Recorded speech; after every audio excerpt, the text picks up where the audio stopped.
Pick them. Depends on how much we need. He wanted extra time to talk about the planning issues. Right. Two, Sorry. Mr. Chair, do you take roll, please? yes, Thank you, sir. before that, I would like to call the meeting of the Executive Committee of the SFRPC to order at 9:37, is it? I can't read it. 9:35. And I would like to ask Vice Mayor Furr to lead us in the pledge. Pledge Allegiance to the flag of the United States of America and to the republic for which it stands, one nation, under God, indivisible, with liberty and justice for all. Please be seated. And I will ask for a call of the roll of the Executive Committee only. Councilmember Bailey, Not here, Councilmember Garcia, not here. Councilmember Goldberg, Here. is your Right. I'm virtual. Councilmember Orland, Here. Councilmember Lincoln, We'll be here shortly, but not yet. Chair, And our Senator Garcia, he will be doing. Chair Gilder. Yes, No, you took, you didn't have to come. okay. That's all right. But I'm glad you're here. You're here. I am glad you're For the here. record, Mr. Chair, you can accept Commissioner. Oh, Furr my as God. Just realized that. a member of the executive committee. For purposes of conduct. Okay, I would like to appoint, with his approval, permission, I'd like to appoint Commissioner Furr as a member of the executive committee for this meeting, therefore giving us quorum. We wouldn't have quorum I without. didn't say that, but that's correct assessment. Right, thank you. All right. I will first ask for motion to approve the council agenda. Do we really need to do this? The answer is yes, part of your rules. Can we change that rule? We could look into that. Okay. All right, is there a motion to approve the So moved. agenda for the executive committee? Moved by Commissioner Horland, seconded by Commissioner Furr. Is there any discussion? Seeing no discussion, all those in favor, please signify by saying aye. Aye. Opposed, like sign, show the agenda unanimously adopted. To begin, do we have all of the, who received copies of the, rating sheets for the general counsel and the executive director? I've received from you, I've received from Councilmember Goldberg. Mine is And Councilmember Lincoln has hers. Councilmember Lincoln has hers. Did this only go to the executive committee? Yes. I'll give you a second. No, that's okay. Now I understand why. Okay. Can I, is it possible, since I would like, Chair-elect Kennedy to, Lincoln, for some dead assassinated president. Okay, right, to be able to participate, can we call her on her cell phone, or I can do that? Perhaps, oh yeah, because you weren't, yeah, you tried. Okay, I know she said she should be arriving about now. Right, she stayed overnight, okay? would that, She was in. is that permissible? Would be, so Okay, where we have some limitations, but also some expanded abilities under the bill that allows you to have virtual meetings. So, and we're on the same. Yeah, maybe she's in prison. okay, what's her name? I don't have her under Lincoln, Oh, hold on. Michelle. The word that shall not be spoken. Well, I don't have her cell phone. I have it. So, okay, can you get her on phone? Yes, sir. How do you do it? All right, how are you? Very Could be good. her work walking towards us. Could be. I believe it is. Well, Mr. Chairman, Hi, Arida. That is Councilmember Lincoln. Good, okay. So, morning. Good morning. Well, will Senator Garcia be joining us shortly? He will be joining shortly. He's just running a few minutes late. Okay. Renee, I am shocked to hear that. Okay, and Morning. Cheryl Lincoln. Good morning. Monday. Well, I'm flying to California, so she's at the dog sitters. I understand you have your rankings with you. I do. Okay. We have called the meeting to order, but I didn't want to start doing any substantive thing until you were here, I so appreciate that. we were just about to call you on the phone. Can I get your forms? Because the first thing that if order of business is the general counsel annual review. Before I do that, do we need, Sam, thank you. Do we need any motion of any type to approve, or is that already approved, the outside counsel contract? I was gonna bring it up at your direction. When you're here to do that. Do we need to do that in executive committee or, Yes. okay. So,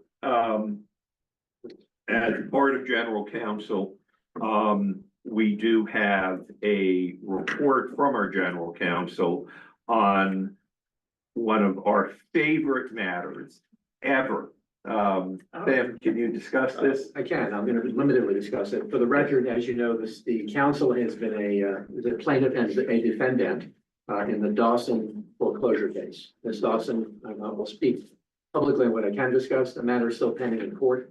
As you know, during our last report, the court judge dismissed all of the counterclaims against the regional council. The only pending matter before the court now is our complaint for foreclosure and to collect on the note.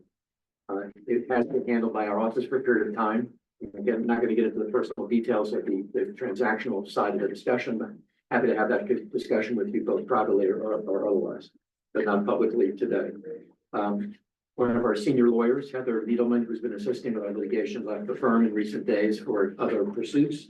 And to the extent that we needed to engage outside counsel to assist us, we have done so. The firm is Johnson and Selma. That law firm, by the way, is a league appointed defense firm that does work for the Florida League, and we are a league organization entitled to having them attend to us, so to speak, on an hourly basis. Harry Ezrell, my law partner, has been handling this matter as well as co-counsel. He's now been named as a deponent, which means they want to take his deposition, which puts us in a very unique position. Not an ethically bad position, but simply an observant position that requires some attention. Chris Stearns and Bruce Johnson are going to handle the case for the organization. Their rate is $3.50 an hour, which, by the way, although it may seem beyond our current rate, it is not an uncommon governmental rate that's utilized in South Florida. It's a reasonable rate. I confirmed with Senator. By the way, I bill at $8.50 an hour. On a timing basis, Chris has filed a notice of appearance in the case. There are public record emails that we can certainly share with you as recently as 5 o'clock on Friday night, by the way, but I did not do that today. No.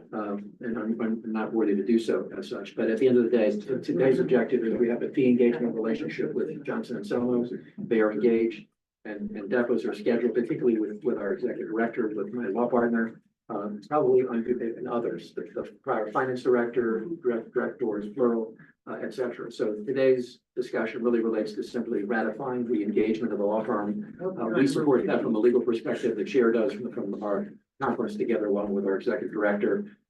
This is, I'm going to restrain myself. It's probably better not to. So, Okay, thank you. Is there a motion to approve the hiring of the outside counsel? Moved by Second. Commissioner Horland, seconded by Councilmember Lincoln.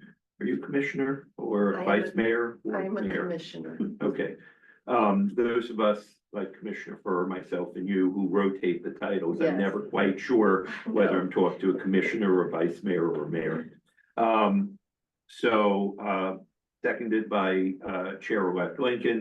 Is there any discussion? Seeing no discussion, all those in favor, please signify by saying aye. Aye. Opposed? Show the motion adopted. We are now on the general counsel annual review. I will tell you that in general, Sam has received 100% fives, which are the highest ranking. The only difference is Council Member Horland wrote yes to all of the questions instead of, does he do, instead of 1 to 5, yes, gave them all wrote yes to all of them.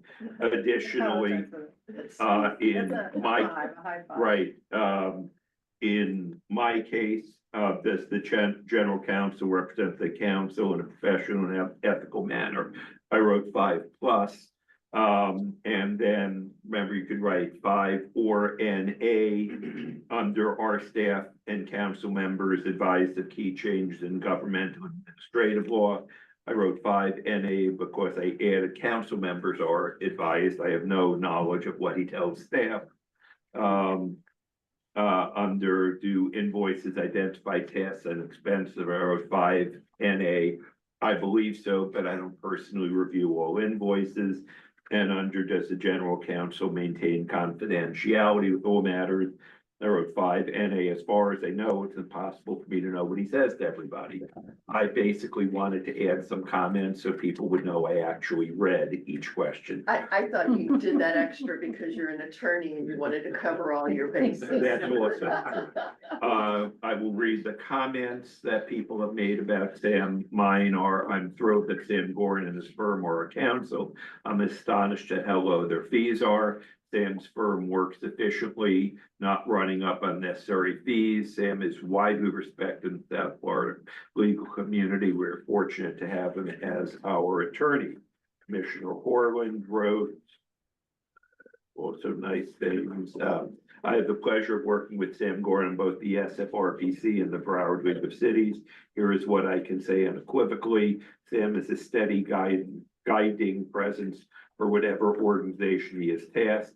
He would say, quote, honored, unquote, close parentheses, with serving, always a consummate professional. Sam never attempts to insert himself into a discussion or the decision-making process, instead taking his lead from the chair or executive director, writing counsel as and when needed. His knowledge of state statutes, municipal and land use regulations, and council process is vast.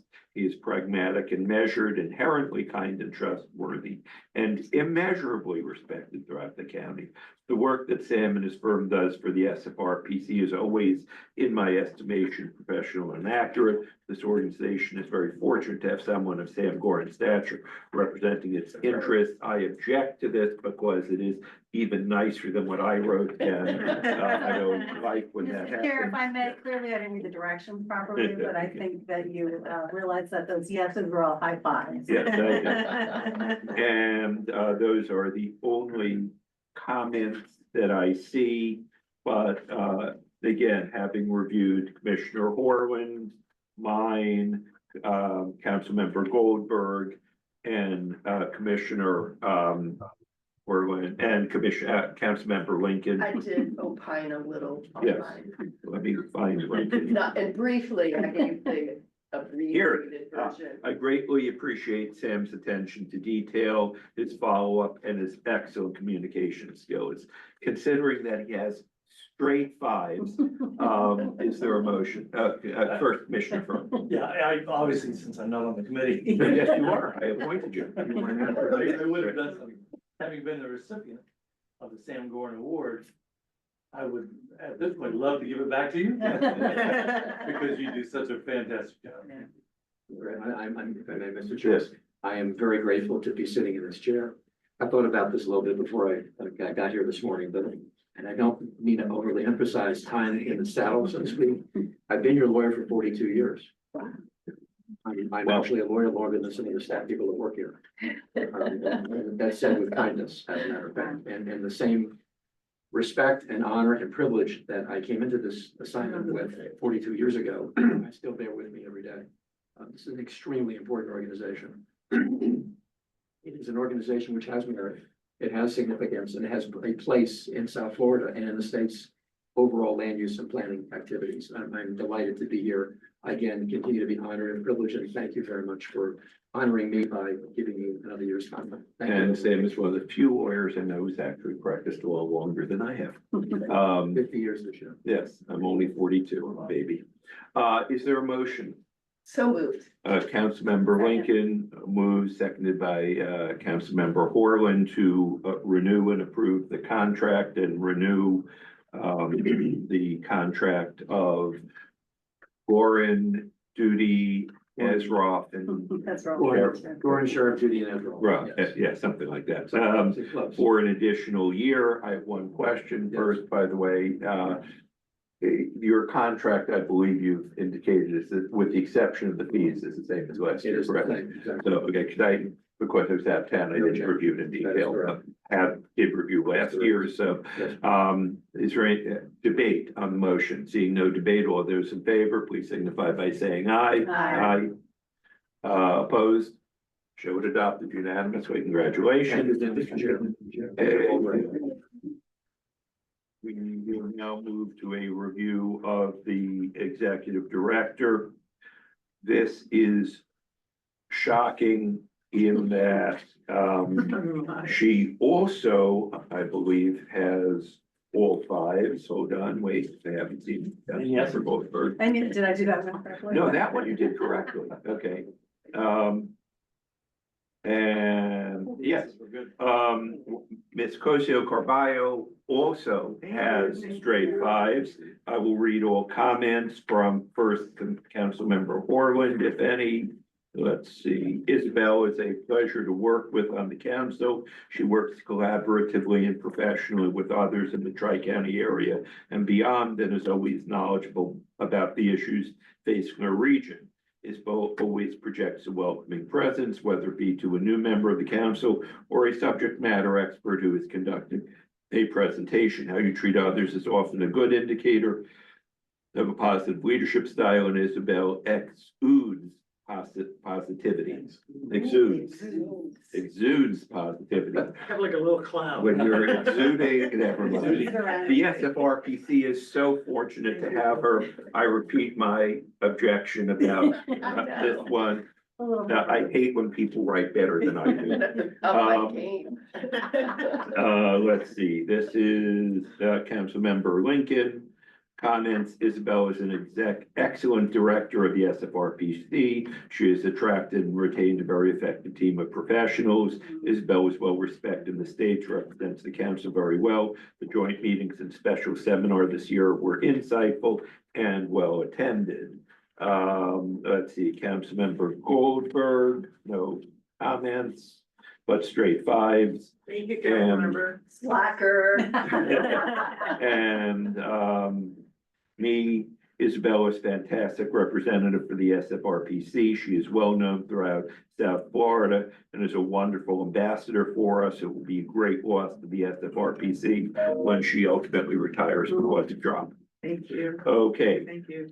such being the comments and straight fives, but let me ask a question first. As I said, as with yours, I did not have the opportunity to review her contract. Is it the same or substantially similar? Substantially Are there any differences that you need to tell us? It acknowledges the 2027 outside date that's set by the state with regard to drop effectuation. Okay, The other rights and liabilities and responsibilities are the same. all right. Is there a motion to approve, or did I already get that motion? Move to approve the contract. Move to approve the renewal of Ms. Cosio Carballo's contract as described by our legal counsel. Is there a second? Seconded by Councilmember Horland. Is there any debate? Seeing no debate. All those in favor, you are on the committee, Commissioner Burke. All those in favor, please signify by saying aye. Aye. Councilmember Goldberg did not unmute, but I saw his mouth say aye, so I will accept that.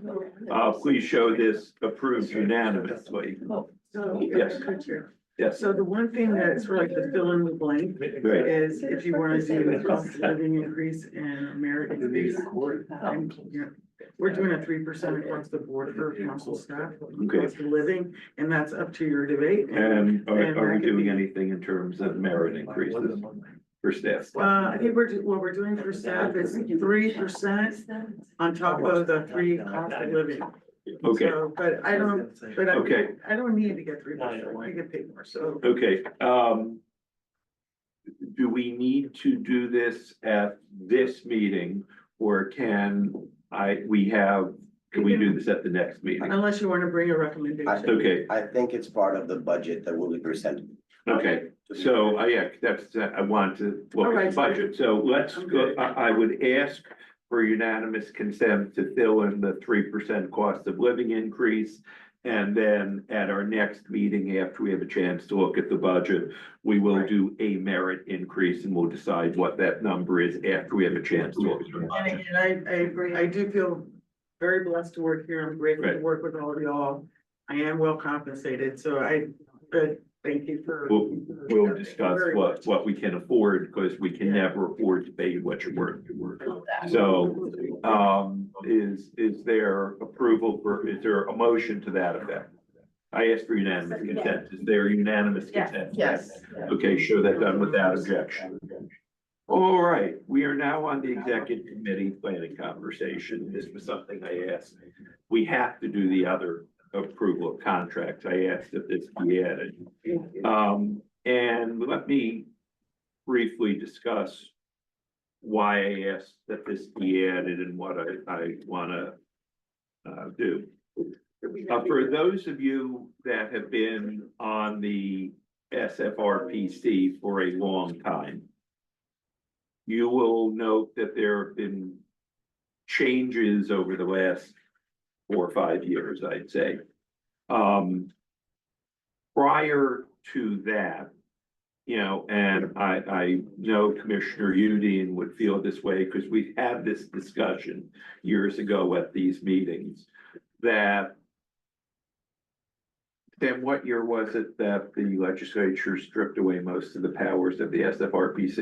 In the past 8 years, 5 years, plus 5 years. It's been a while. Yeah, I think it was 8 or 10 years It was ago. before I was a commissioner, so it was 7 years ago. Yeah, okay, I believe it was 8 or 10 years ago that this occurred, but the problem is that once they stripped away most of our powers, we had, in my opinion, little to do. We still had, you know, we would have meetings where we would review the comp plan amendments, which we basically have to approve if they technically meet the criteria.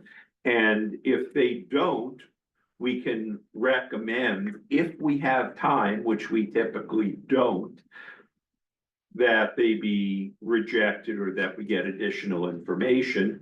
But candidly, nobody really cared very much about what our recommendations were. And so I and others questioned what was the purpose of the SFRPC if what we were going to, we would come here and staff would do a great job of preparing things to keep us busy, where we'd hear presentations to the 8 of us that attended, but we weren't doing anything. And I said, I am too busy to waste my time in an organization that isn't doing anything. But I believe that the SFRPC had and has great potential. That great potential is in our title, which is to accomplish regional planning. Now,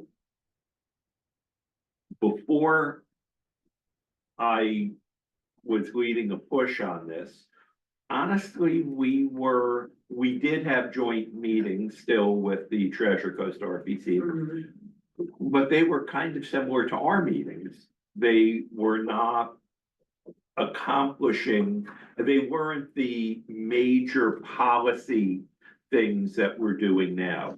I don't believe that we had, to my recollection, the kind of programming that we have when I'm supposed to be reviewing here our silver tsunami. You're right. Yeah, but Why did you look at this? So. Yeah. okay, we are now having twice a year major conferences, which we never had in the past. These, I believe, are putting the SFRPC on the map. In addition to our SFRP, to our twice a year major conferences, one in conjunction with Treasure Coast, one just us. We also did the SEDS and have continued with the SEDS program. if you look at the SEDS from 7 or 8 years ago versus the SEDS of 2 or 3 years ago, there really isn't a comparison between the two. If you look at the people that were on the SEDS 7 or 8 years ago versus the SEDS program from 2 or 3 years ago, there really is no comparison. We have kept the SEDS alive. We are currently working on transit-oriented development where we've been having meetings and we're doing major work. We've had just in the last 2 weeks that I missed 3 workshops with different transit centers across the country. I think it's fair to say that the SFRPC is a important forceful force now. Some of you may wonder why I asked for another term to finish out this year. And I'll tell you, the reason I want to be that I've been chair for an unprecedented amount of time, I wanted to make sure that there was a change in culture that would survive my chairmanship. I think we're there, and Councilmember Lincoln, I'm counting on you to continue this, and Councilmember Goldberg, and I don't know if Senator Garcia is on yet. Yes, he is. He's there. Oh, Renee, how are you? But I'm counting on all of you to continue this.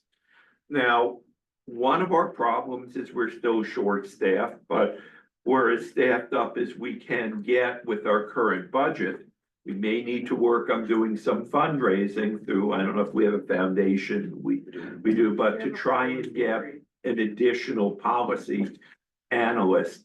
Because as an example, we did the mayor's conference on affordable housing. And honestly, the follow-up is not as much as I would have liked it to be.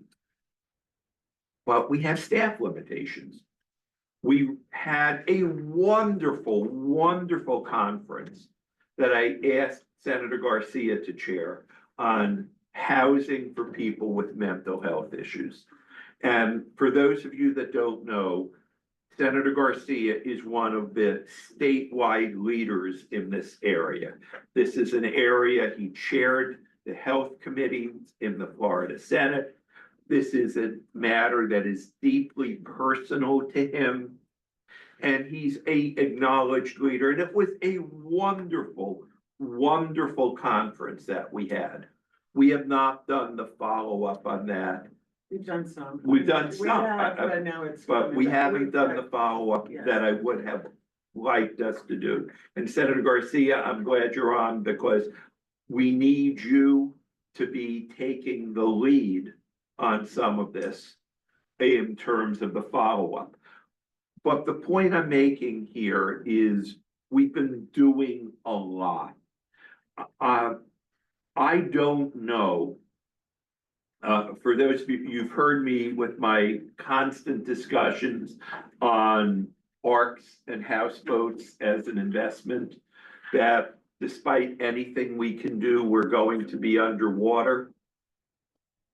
We will still be underwater when it rains badly, but I think for a fairly brief period of time and not as bad, because if you haven't heard, and you will hear, because that's the main topic of our meeting today, we've actually, the Broward County Commission put $5 million into our budget to advance a study. Palm Beach and Dade did not do that. So Broward County is the only county that hope will be able to avoid, I believe, some of the worst of the flooding, because the $5 million is a drop in the bucket, and I hate talking about drops in the bucket when you're talking about flooding, because we're going to need thousands of buckets. But by putting this $5 million in, as you'll hear, we were able to get the match from the South Florida Water Management District. Between that will be sufficient to fund this study. So we hope to be in the WARDA 2026 budget or congressional appropriation for the hundreds of millions of dollars that we need. Dade and Palm Beach, by not funding the study, are not going to be part of that. But I don't believe that we would be this far advanced if not for the work done by the SFRPC. That's right. We need to be patting ourselves on the back. But more than that, we were not doing this before I became chair. I feel passionate on this subject. That we need to continue, and if we can find a way to get additional staff, because honestly, we can't do any more than what we're doing with our current staff. And I know, and I apologize, but I'm not going to change my mind. I know we're killing our existing staff trying to keep up with all of this. But I'm having this conversation as a planning, urging Councilmember Lincoln, Senator Garcia, Councilmember Goldberg. Are these the Your team, Yeah. our team. is this the officers in the order? Yes. Oh, and Councilmember Borland, I'm begging y'all to keep this up and expand it to the extent that we can without killing staff. I am opposed to killing staff. I don't mind maltreating staff a little to get things done, Beating but them I. every once in a while. Yeah, I mean, the beatings, I was just about to say, the beatings will continue until morale improves. I don't mind doing that, but dead staff can't do the work, so, and so that is what I wanted to discuss, and I think we need to have some discussion on that. I'd like us also to start talking about what, we need to do follow up on our existing ones, affordable housing, water. We've had several water meetings, solid waste. We've had several programs on solid waste, mental health, and now what we're having on Silver Tsunami. So I'm going to ask for discussion on that, because we have to do follow-up, and we can't just have a program and then let it drop. And then I'll get to you second. I saw first, Yeah. Councilmember Lincoln, and then what other topics you think should be done, assuming we can fit them in. First, Vice Chair Lincoln, then I will hear from our Executive Director. Thank you, Chair Geller, and I know this has been your baby, and it has been your baby and your goal for every year that you've been the chair, and you have been relentless in making sure that we have these joint council meetings, and not just have them, but have them be super successful. Isabel used to like me And before me. I know, right? I still like you. I've known you a long And you've time. done a great job, and I do believe that that is the new culture of this council, and that I believe we all do expect that these will continue. And while I'm not gonna be as amazing as you, I promise you as the incoming chair that these are very important to me as well. At the same time that I will be the chair of the South Florida Regional Planning Council, To the chair. I will also be the president-elect of the Florida Association of Counties. And my goal, Aren't you president? not yet, it's But no, coming but I think you'll be I will president be of president that at the in same July, time. You're in right. July. Yeah, So I have okay, great. 6 months of solely being the chair of this council and then the president. And my model, my byline for being the president is going to be connecting counties. Mhm. And I feel that I like that. that goes completely with what we achieve here, connecting our counties in our own council, and then with the Treasurer goes. the Treasure Coast Council as well. So for sure, I agree, housing, water, solid waste, recycling are all #1 priorities, as well as sustainability for the state of Florida. I had the privilege this morning of driving here from Okeechobee and watching the sun come up on our agricultural fields in a pasture with cattle versus driving over bridges with ocean water, it brings to my mind just how sustainable our state is, whether it's the water and fishing, whether it's the agriculture with our orange trees or our cattle and our dairy, that we are a self-sustaining state, and how important it will be for us to continue that and just stress to our state how important it is that we keep all of those components of our state viable. So I completely agree with you. It will always be important for us to conduct these well-attended and well-informative workshops. So you have my word on that. And with that, I yield the floor. Thank you. Councilmember Lincoln, I don't know if you know, but from 1998 to 2002, I represented the largest Senate district east of the Mississippi.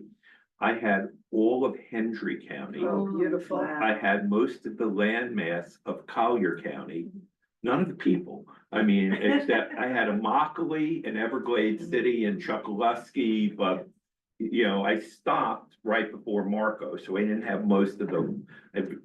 20,000 people in Collier County, maybe 30, and all of Hendry, which is a massive orange and cattle. Yes. And I had most of the landmass of Palm Beach as well, but it was all Belglade, South Bay, sugar. So, yeah, I chaired the Senate Ag Committee. So I have been all of these places you're talking about, and understanding that. So, thank you for your remarks. I look forward to all of this. Isabel. Yes, so thank you, council members. What I wanted to mention is that, yes, it's true that we bring together the convenings. But at the end of the day, the counties are gonna do what they wanna do. For example, from the housing conversation with the mayors, we very intentionally brought together legislative staff. We tried to work on creating a joint legislative program of sorts, where at least the counties could support each other on the things that they had agreement on. But my understanding, as it was relayed to me, was that the legislative, I'm not criticizing, but that the legislative directors met, had their conversation, and then were fine with the way things were. So we can't control all the outcomes, right? But we do create the environment for the conversations to happen. And so likewise with the Coral Reef meeting, we just met with DP Coral staff. And we will be having a follow-up meeting scheduled soon, before the end of the year, to again bring together our coral reef advocates. And so, yeah. Coral reefs are another area to try and mention all of them. That one does predate my chairmanship, and that is candidly Chairman Doug Smith and of the Treasure Coast RPC and Vice Mayor Furr. The two of them have been amazing leaders in this. It really is hard to point to one person or two people who are responsible for policy changes, but Chairman Smith and Vice Mayor Furr really do deserve immense credit.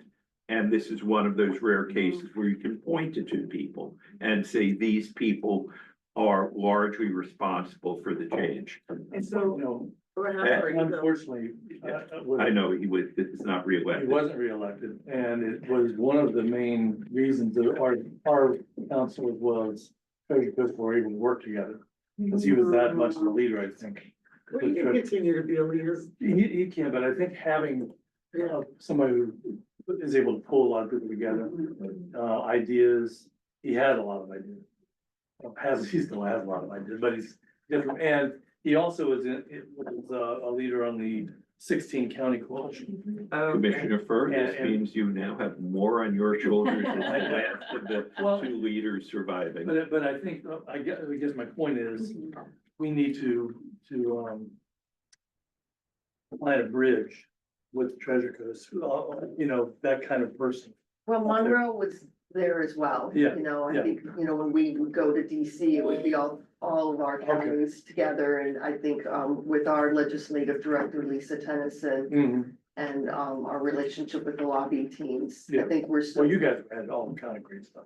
right, but we were right there with you all in getting, Senator Rubio and that bill passed. So we're still there with you. The last. I if would, could- Isabel was not done yet, and No, Senator we just- Garcia, 2 seconds. that, if you, Isabel is about to make some remarks, which will concern you, so, okay. Yes, simply that, it's good to see you, Senator Garcia. You know, the end of summer is always crazy. We've had so many disruption things, but I do want you to know that staff did, prepare the meeting proceedings from the mental health conference that was sent out to the speakers for comments. We really actually did not receive many comments. It was So long. It was It's a long. voluminous, I it was, think, was it? well, I just wanted people to verbatim? check their part. It was wonderful. So- That, I mean, So- to have a record of these meetings, you know, these wonderful presentations from leaders is critical. And so, And a lot of I work. want to congratulate Ralda Angoli in particular. She really took it on, as Randy DeShazo also, as well as other partners. I mean, Alex did a lot of great work, putting together minutes, Haley. So it's all a team effort here. But my point is that we did have a follow-up call on August 28th with some of the small group of the key speakers to come up with some recommendations. And what we're waiting to do now, want to do now, is to have a follow-up conversation with Senator Garcia and yourself together individually, but you know, notice this proper. But we do want to move it along, because for me, I will say that, one of the challenges I think that frustrates me is that we have difficulty taking it then to the next level. And so constantly trying to figure out ways to refresh the conversation. So with the waste management recycling conversation, there's a big grant out there that we want to go ahead and bring together. We had one conversation a couple weeks ago to try to refresh that.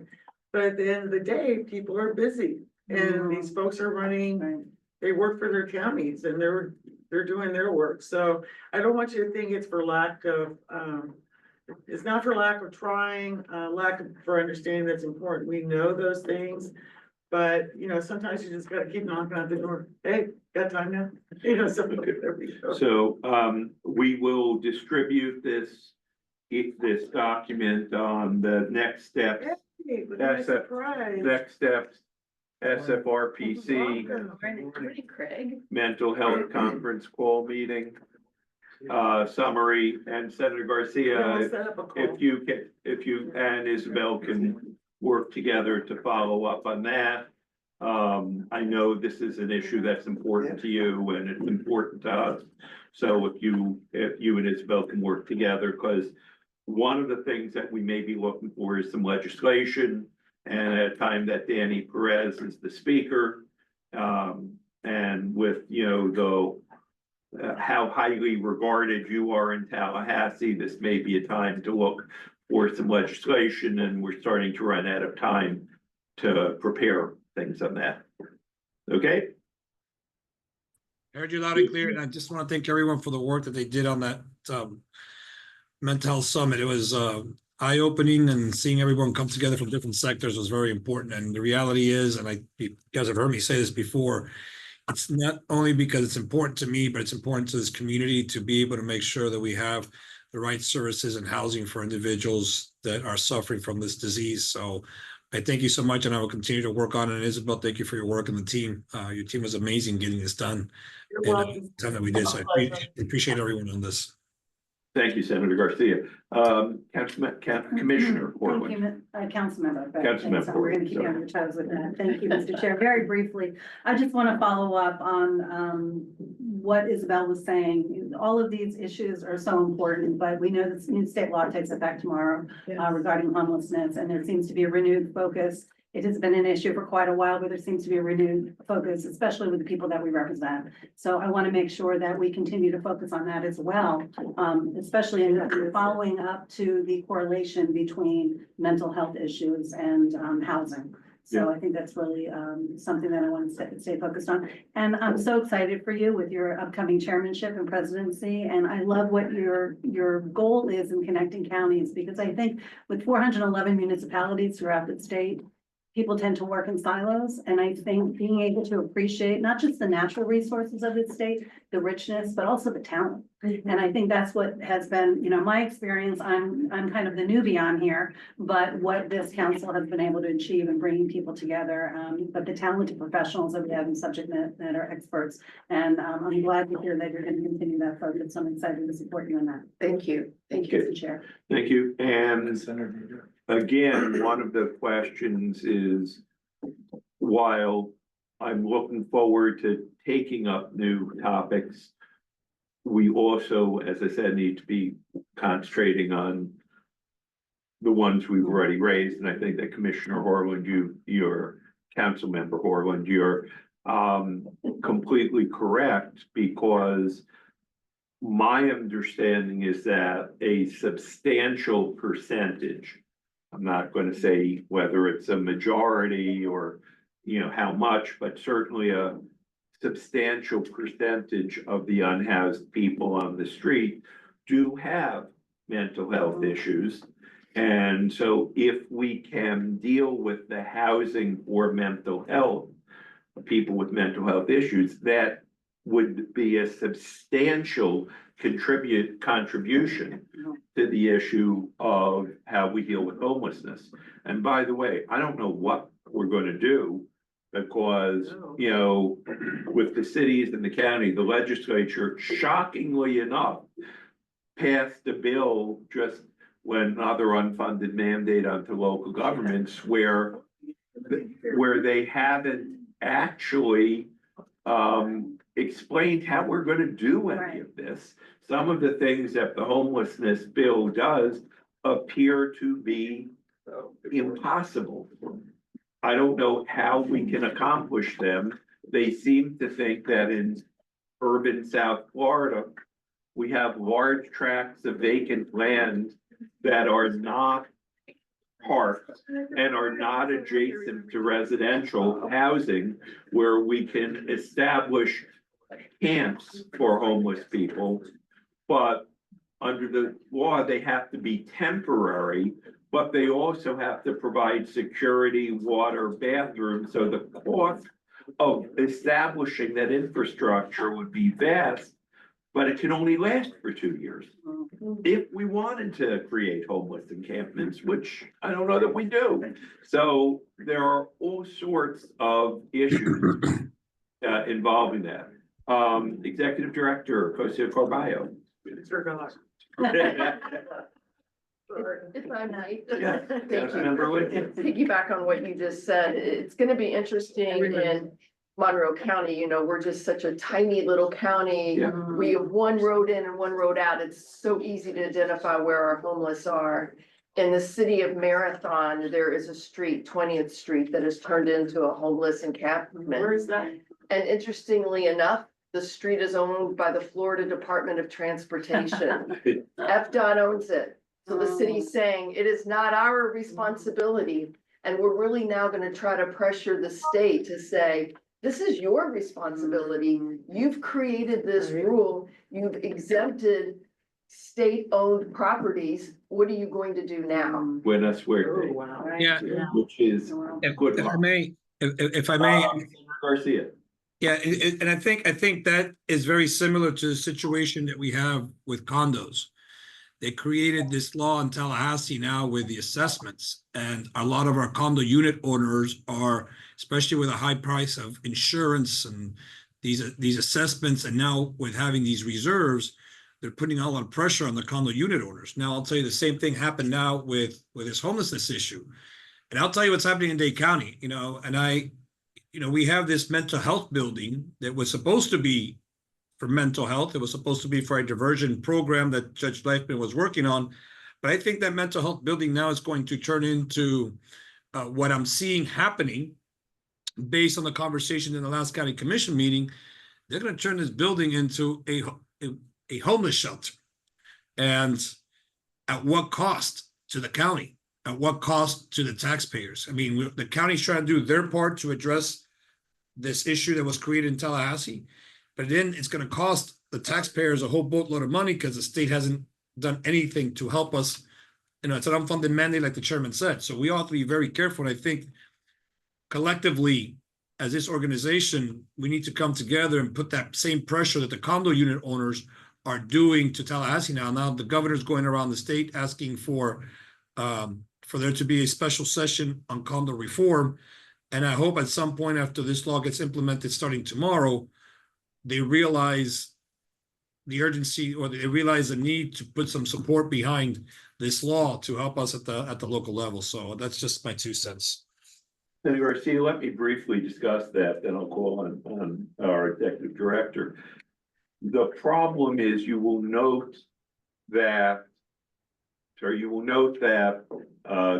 DeSantis has called on the legislature to do something on condos without saying what it is.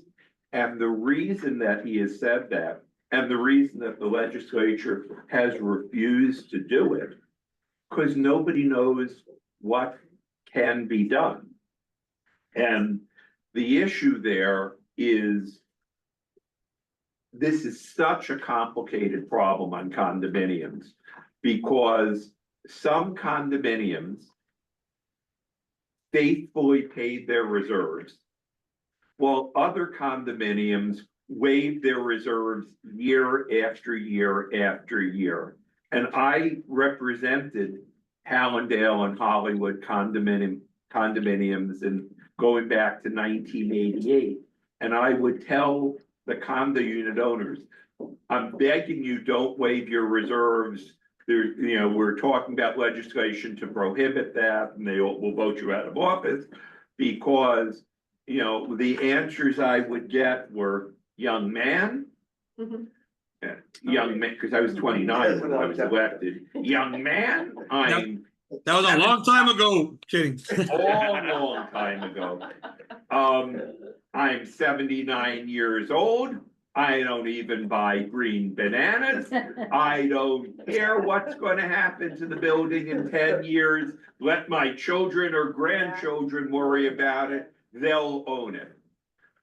Well, the bill is now coming due. Many of those buildings are structurally unsound. If nothing is done, they will collapse. There will be more deaths. People don't want to hear that. And what they're saying is, we held a meeting on insurance rates, and that's something else that needs to be on our list of follow-ups. And the fact is, my experience, and I still remember in what used to be my district, there was a large multi-building condominium, and they had representatives on TV complaining, oh, the maintenance has gone up so much, they want special assessments, I can't afford it, and we need better service because they're not mowing the lawn off enough. People, they want more services, and lower taxes, in this case, lower assessments, and that's not possible. But people don't understand that, and there is a moral hazard of saying we're going to bail out the people that waived their reserves, but the people that were paying their reserves each year, so they have money, we can't do anything they don't need our help, so we're not going to do anything for them. We're only going to be bailing out the people that waived the reserves, and the amount of money involved is so great. I know Miami-Dade, I think, put 10 million into loans. That's a drop in the bucket, but it sounds good. Broward has not done anything, because we looked at it and realized there are so many condominiums in Broward. The cost of doing that would be in the billions. So do I believe the legislature is actually going to do anything? I don't think they are, because the issue is so complicated. And if they reduce things by, they put $1 billion in to reduce, by condo owners, $1,000 a unit. Off of a $50,000 assessment, and massive increases to do the restoration.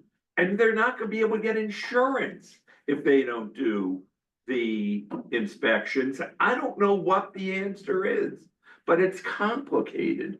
And I've said for a long time, for every complicated problem, there is invariably a simple, short solution that's wrong, that fits on a bumper sticker, but doesn't actually work.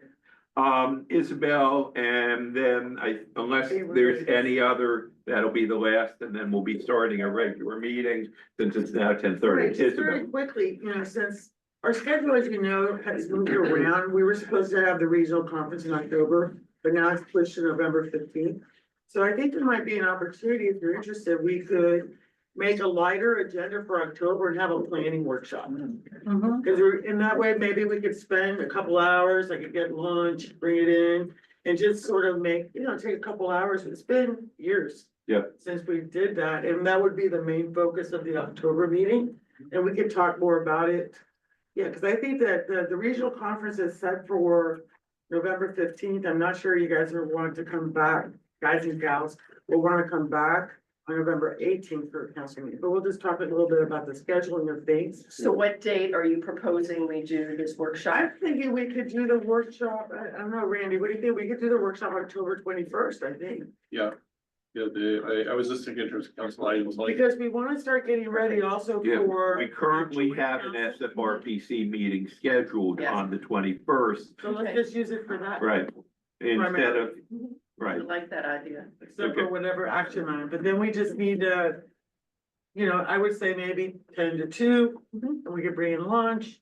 But something so that you have an opportunity to have this conversation in a more robust way, so we can get down to fine points on action steps and things like that. So that's my suggestion. Chair Right. Miller, does that make you feel more comforted? I just, for those of you that are recent arrivals, much of the reason we have the planning, as I said, we've established a culture over the last 3 or 4 years of actually doing a lot more, holding the conferences, holding these major things, and I want to make sure that we continue this.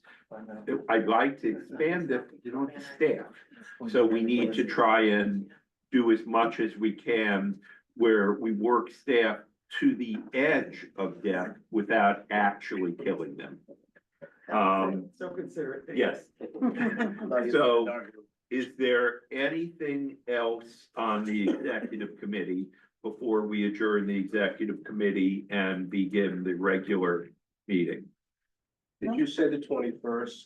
Yes, which is when we already have reserved for our. You like that idea? Yeah. Yeah, Yes. okay, we'll make that a plan. It's been a while. All right, in that case, is there a motion to adjourn the executive committee meeting? To adjourn. Moved by Councilmember Horland, seconded by Chair-elect Lincoln. All those in favor, please signify by saying aye. Aye. Opposed, show the executive committee adjourned. We are now on the regular meeting of the SFRPC. And I will ask for Council Commissioner Cates, will you lead us in the Pledge of Allegiance? The good thing here is that everybody's a council member. So I'll just make it easy. Everybody's a council member here. I pledge allegiance to the flag of the United States of America and to the republic for which it stands, one nation, under God, indivisible, with liberty and justice for all. Yeah, yes, it is good to see my mayor and former chair, more than one term, I believe, Greg Ross here. Commissioner Cates, you had quite a drive to get here, so thank you for being here. And let me ask for a roll call of the entire membership. Councilmember Bailey, Present. Councilmember Kaplan, Here. Bailey is here virtually, Yes. Councilmember Cates. Here. Councilmember Corradino, Councilmember Fur, Here. Councilmember Garcia, Here. Councilmember Gilbert, Councilmember Goldberg. Here. He's here, Wilbur is here. Councilmember Borland, Here, Councilmember Kaufman, Here, virtually here. Councilmember Hinkin, Here. Councilmember McGee, Councilmember Ross, Here. Councilmember Udine, Udine is here. Councilmember Davila, Here. Councilmember Wynn, Here. Good morning, everyone. Villeboy, Councilmember Walia, Chair Geller. Here. Do we have a quorum? For the record, Mr. Chair, you not only have a quorum consistent with the statute, but also physically in present under the statute, which is section 120.525, subsection 4, and Senate Bill 1398, which is adopted in 2020. Congratulations. Thank you. And I don't remember at any recent meeting, at least having this many of our members present in person. So I thank all of you for being here.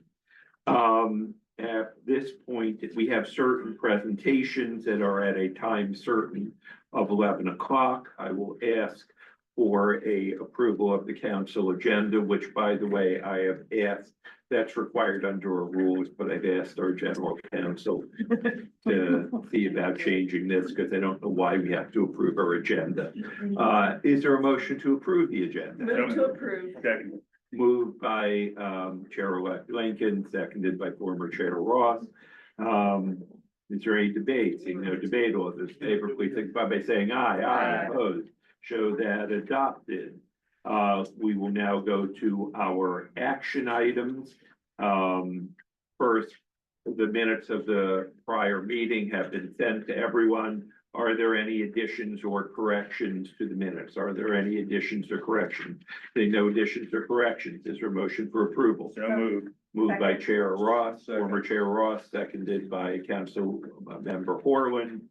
All those in favor, please signify by saying aye. Aye. Opposed, show the minutes of the prior meeting approved. Leo, you're up. For financial report. Good morning, everyone. Good morning. You guys are doing great. It was a beautiful, incredible, executive board meeting. So thank you for that. Thank you all for coming. And let's start with the fun part. So if you go to page 1, we'll see the balance sheet in our general fund at the end of August. We presented total assets for $1,689,770, as well as liabilities and fund balance.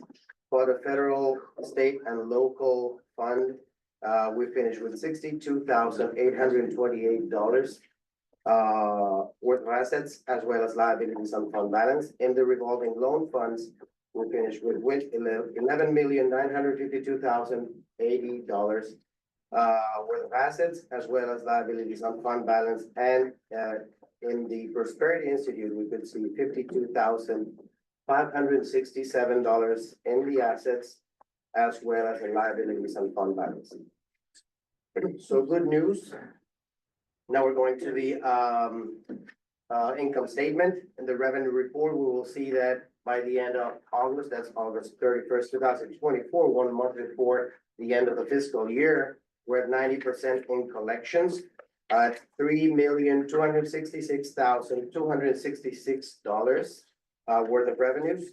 In the expense report, we'll see that we're pretty lower than we expected at $3,042,631. That's 84% of the budget for the fiscal year. at a 91.67% of the fiscal year lapsed. So we're in a good direction. There's an excess of revenues of $223,635 as of a surplus for August 31st. And that's, there was an error in my financials. I have to mention this. Bad boy. Yeah, and Jeff corrected me this morning. He was like, Leo, hold on. Thank you, Jeff. Thank you very much for that. All right, hate to call on him without warning, but I always ask Commissioner Udine as my financial expert. Everything good? It looked good to me. I'll make a motion to approve. I'll second. Commissioner Udine moves approval, seconded by Mayor Ross. Is there any debate, any questions? Seeing no questions or debate, all those in favor, please signify by saying aye. Aye. Opposed? The financials adopted. I'll meet you in part 2 of the fun part. Thank you, and I'm going to go briefly out of order just to take, are there any public comments? Are there any public comments? Is there anybody present in person that has any public comments? No. Is there anybody online that has any public comments? No. Show the, I neglect to say, show the public hearing period open. Please show the public hearing now closed. So we are now on consent comp plan amendment review. I will ask our attorney, our beloved attorney who got straight fives on his reviews, to read the proposed comp plan amendment reviews. Thank you, Mr. Chair and council members. For the record, this is item 4C. They are the proposed land use amendments, and for the record, they are as follows. The town of Davie, number 24-02 ER. The city of Florida City, references 24-01 ESR. The city of Hallandale Beach, 24-01 ESR. The village of Key Biscayne, number 24-01 ESR. The city of Miami, 24-01 ESR. The city of Miami Beach, 24-01 ESR. The city of Miami Springs, 24-01 ER. The city of North Miami, number 24-02 ESR. The city of North Miami Beach, 24-01 ESR. City of Plantation, 24-01 ESR. The city of South Miami references 24-01 ESR. Town of Southwest Ranches, number 24-02 ESR. And last but not least, for public consumption and review, the town of Surfside, number 24-01 ER, all of which require a public hearing as required, or comments from the public or folks who came out to speak for or against any of the items. Thank you. Public hearing on the proposed comp plan amendment reviews is now open. Is there anybody present in person who wishes to comment on any of these items? Going, gone. Is there anybody present online that wishes to comment on any of those items? Going, gone. Show the public hearing now closed. Commissioner, Councilmember Kaplan. Minor point of order. Yes, sir. Just for clarification, I think from past experience, I'm able to participate in this. My community has an item on this proposed agenda. There is not, Mr. Chair. Yes. For the record, Councilmember Kaplan as well as Councilmember Horland have items on the agenda. The phraseology is, the answer is yes, legally under chapter 112. There is no voting conflict. You're essentially free dealers. What that means is you represent your cities, you represent this organization. The statute actually obligates you to vote unless there's an actual conflict between yourselves and the voting issue. Right. For example, if the applicant was your brother-in-law, or there was something involved and a family member or some other purely legal conflict, which unless there is, then there isn't. For that purpose, you're legally able to vote. And I represent 3 of the cities, so I may have would have the same issue that you would have if you had an issue, but you don't. All right. Public hearing has been opened and closed. There's been no debate. Is there a motion for approval? Moved by Councilmember Horland, seconded by Councilmember Cates. Is there any debate? Seeing no debate, all those in favor, please signify by saying aye. Aye. Opposed? Show the proposed comp plan amendment reviews adopted. I will ask our attorney to review the adopted comp plan amendment reviews. Thank you, Senator Chair Geller. The item is again on the public record for the public hearing and members of the public who came to appear for or against any of the applications or able to speak today. The adopters are as follows: Monroe County 24-02 ACSC, the city of Dania Beach 24-01 ER, the city of Hialeah Gardens, 24-01 ESR, the city of Homestead, 24-01 ESR, the city of Margate, 24-02 ESR, the city of North Miami, 24-01 ER, the city of Oakland Park, 23-02 ER, the city of Pompano Beach, 24-001 ER, and last but not least, the town of Southwest Ranches, 24-01 ESR, all for public hearing, all adopted land use amendments by the local governments that are set forth in the public record and on the agenda. Thank you, Mr. Chair. Thank you. The public hearing. Did you mean to this city of Florida City? You skipped over. I don't have that on my agenda. Is he gonna do that? You mean you have a different? I'm looking at the agenda, page 2. Yeah. You're looking- You're looking at the, Right, I'm looking at it. Doc. sorry, okay, Okay. all right, Never public mind. hearing is now. Never open. mind. It's my The record, Florida City was Public approved. hearing, right, Yes, right. Commissioner Firm, that was Yeah, approved. It was undo the approved. proposed. The prior, yes. Right, public hearing is now open on the adopted comp plan amendment reviews. Is there anybody present in person that wishes to speak on any of these items? Going, gone. Is there anybody present online who wishes to speak on any of these items? Going, gone. Show the public hearing now closed. Is there any debate? Seeing no debate, there a motion. Moved by Councilmember Kaplan, seconded by Councilmember Ross. All those in favor, please signify by saying aye. Aye. Opposed. Show the adopted comp plan amendment reviews adopted by a unanimous vote. We are now on the regional issues, comp plan amendment review none, legal counsel annual review. The executive committee earlier today unanimously recommended renewal of or reviewed the reviews of both the legal counsel and executive director. I will tell you that all of them got straight 5s. Both of them got straight 5s. And I can read can I have those back? I gave them to Okay. Okay, well, then, I will read some of the comments only to make them blush, but, they received, actually, I think I'll just read Commissioner Horland's comments because, Who's the votes for vote? she wrote better than I do, which irked me because I don't permit people to write better than I do, but, okay. Yes. One is adopted and proposed at the same time, if that's. Oh, confusion. is that one? Yeah, there's one that's on both lists, yeah, Okay, because they came in earlier. Never mind. What's that? Never I mind. know, never Yeah, mind. I think that's Keep looking at probably, what's going on. yeah. I see it on one We list. didn't meet in August. And on the other.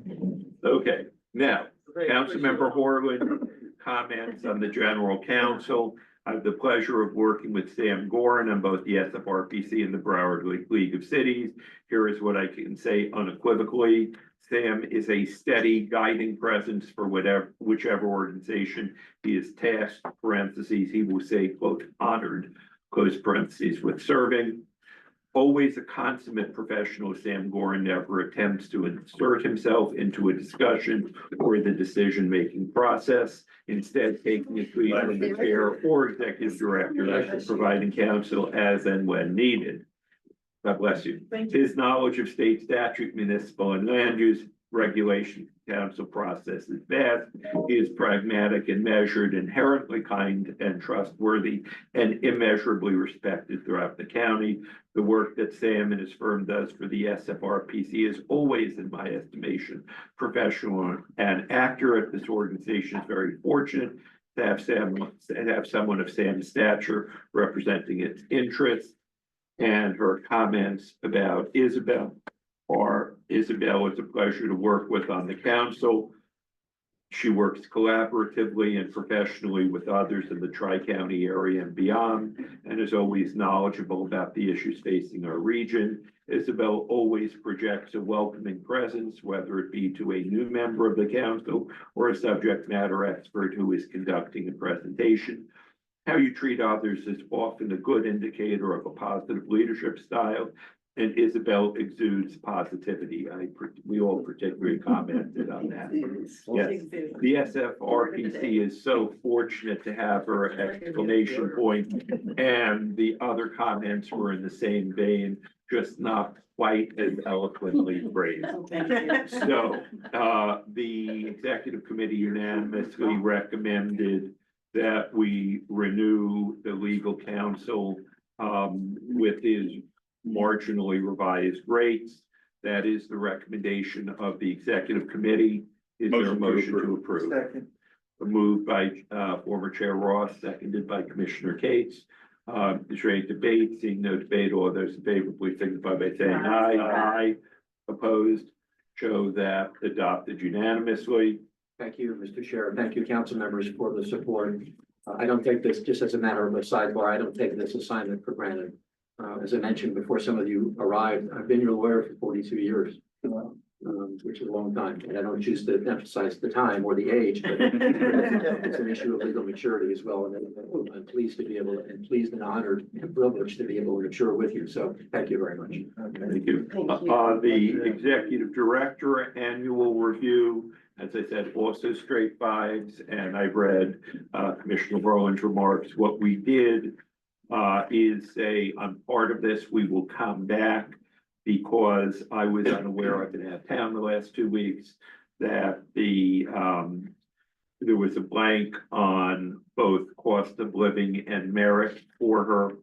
The executive committee has recommended that we give her the same 3% COLA that we are giving to all of our other commissioners. And since I have not had a chance, nor the executive committee, to review the budget, for next year, we don't know exactly what percentage we can afford to give. Our executive director said, well, I'm well compensated. I don't necessarily need the same 3% we're giving to the rest of our staff. So we voted to postpone this till the next meeting, the merit. Till later in the meeting, right? No, Because you're gonna hear We'll see the the- new budget now, I thought we said later. oh, I thought it was to the Today. next No, meeting. Today. Okay. not till November. Oh, okay. No, that we would be approving, that was only on the merit portion, that was going to be postponed, but when I said to the next meeting, I meant our October meeting, not our regular meeting, but if it's the will, I'm fine with doing it later today, so that's fine. So we will hear from did we have already heard from our budget? Okay, right. So we'll do that. So that will be postponed and we'll bring that up again in a moment. So let's vote to approve all of this with the exception of the merit, which I will bring back up momentarily. Is there a motion to approve? Moved by Councilmember Kaplan, seconded by Councilmember Cates. All those in favor, please signify by saying aye. Aye. Opposed? Show that adopted unanimously. We're now on item G, the proposed operating budget. Leo, you're back up. So as I said before, this is part 2 of the exciting part of the agenda. All right, so, as you will see, the budget, for fiscal year 24-25 was reduced in $545,238. That's given, the fact that one of our major grants, finished during this fiscal year. That's the Department of Defense, Military Installation Resiliency Review. So, the budget for fiscal year 24-25 will be, well, the proposed budget is $3,092,722. If we go to page 1, we will see the list of all the local funded projects, the federal funded projects, state funded projects, and the trust funds that will be part of our revenue stream for the next fiscal year. And on page 2, now I'll start detailing our balanced and kosher budget for fiscal year 24-25. As you can see, we prepared this with austerity. We know the hard times that we're living. So for capital expenditures, we only budgeted for $25,000. That's just in case we need to work on fixing something at the office. Operating expenditures, we'll see $2,468,657. That includes the COLA and the merit increases for the staff. Leave, fringe benefits, janitorial, and every other expense that that includes operating expenses. And then we have $599,065 for pass-through expenses, making a total budget of $3,092,722 for fiscal year 24-25. Thank you. I have several questions. Yes, sir. Number one, I note that while salary is increasing, fringe benefits is decreasing. Can you explain? That's given to, well, we run analysis on a monthly basis. I'll be more than glad to send you our spreadsheet calculating the monthly fringe expenses for the previous fiscal years that we have. And well, we're on that calculation based on our analysis. Okay, I was just wondering with, it seems insurance and everything else is going up each year. So I'm wondering how the cost for our fringes is projected to decrease. Are you not paying into FRS? No, Yeah, no, as I'm in with drop. drop, they still pay into it. we are paying drop. Right, We're paying drop. yeah.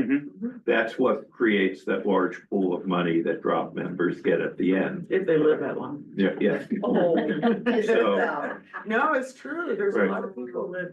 right. So they get do you have to- no, No, it's part of our calculations. Right, It comes I'm from just trying- analysis. okay. So, So maybe you can explain why fringe. yeah, Okay. definitely. In our fringe expense, we factor in not only FRS, but the health insurance for all the employees. And this year we had two staff members that are not included in our health insurance anymore. Those are Kathy and Guillermo, and that dropped the cost of the health insurance for the whole They year. don't get a stipend in lieu of health insurance that Yeah, at their the choice. stipend does not All right. represent the same cost. as That the explains health it. insurance. Mr. Warren, your hourly rate has gone up marginally, but your total budget has remained the same. In your opinion, is the 45,000 going to be adequate? The answer is, I presume that it will be, and if there's a need for a change, we'll simply, We'll just add more. I'm sorry, We'll just add more. whatever it takes. Yeah. You know, if I may quickly, Mr. Chair, the loan transactions, which are separately billed, they're part of the transactional cost of closing the transaction on our loans. Litigation is reimbursable, hopefully through the court system or through settlements with those who choose not to pay or who cannot pay. And those that don't pay, we know who they are periodically. So the answer is presumptively yes, unless there's a need for an amendment in the future. Okay. I'm optimistic. And those budget line items are based on the actual expenses of this fiscal year. Okay, and the last question I had is, I noticed there is 0 reserves or contingency, which always makes me a little nervous, but are you comfortable with that? Where, those. I don't see on the expenditures any reserve or contingency. Am I missing something? There's the council reserve fund, which will be increasing in $25,000. That's Well, not where part is of, that? in the. Oh, there it is. I see it. Core operating. Yeah, okay, and in your opinion, 25,000 will be That sufficient? is what we will be adding to the fund base, but that's not necessarily our reserves. Then we will see that with the budget. But he's asking, do you believe that 25,000 is sufficient to add? Again, that's what we will add after operations with this current budget. that is Okay. being proposed. Under this, what type of, when calculating salary, what percentage merit increase does this pencil in for our executive director? We base our figures on the county information and on different RPCs, and what they were doing was 3% COLA and 3% merit increase across the board. That's a 6% total. Okay, so, understand, because those of you that were at the executive committee heard Isabel's comments on this. So this provides 3% COLA and 3% merit for all employees, including the executive director. questions, Councilmember Horton? Thank you, Mr. Chair. I don't know if it's the will of the council to continue with, and perhaps we could save a little money on printing. I admit I love to write on my papers, but this is a lot of paper for each of our meetings. So I don't know if it's the will of the council to continue with the paper agendas or to go with an online agenda. I heard that sigh over there, Mr. Chair. That was my back. QR code. Yeah, No, that, Councilmember Horton, that was my back. that was your back, Yeah. right? Not that. Okay, right. So I just want to throw that out there if we're looking to cut cost some areas. Or are you done? Yeah, I'm done. Okay, Councilmember Like to Lincoln. hear from you. Thank you, Chair Geller. I love the idea. I would like if we could just print out the agenda and everything that's in the backup, Backup. we can do on our own laptops or cell phone QR code. I love the idea because Think that'd I be too sufficient. feel this is a waste every month. Additionally, that would free up some staff time that we can glom up immediately and using for our projects. Yes. Is there any additional discussion on that? Is there any discussion on the executive director's salary? Commissioner Udine. Councilmember Udine, you're recognized. I just wanted to add my agreement on lowering the printing costs if possible, but in general, as I reviewed this, I just would note that the core operating increase is less than 2%, which is better than most governmental entities have done in their budget process this upcoming fiscal year. So I'm gonna support this, and I'd make a motion to approve the operating budget and the merit increases as set forth by Isabel all the way around. If this is the correct time, I'd make that motion.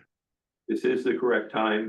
My next action was going to ask for the motion that you just made. Is there a second? I'll second. Seconded by Councilmember Lincoln. Is there any debate? Is there any debate? Seeing no debate. All those in favor of approving Commissioner Udine's motion, approving the proposed budget, please signify by saying aye. Aye.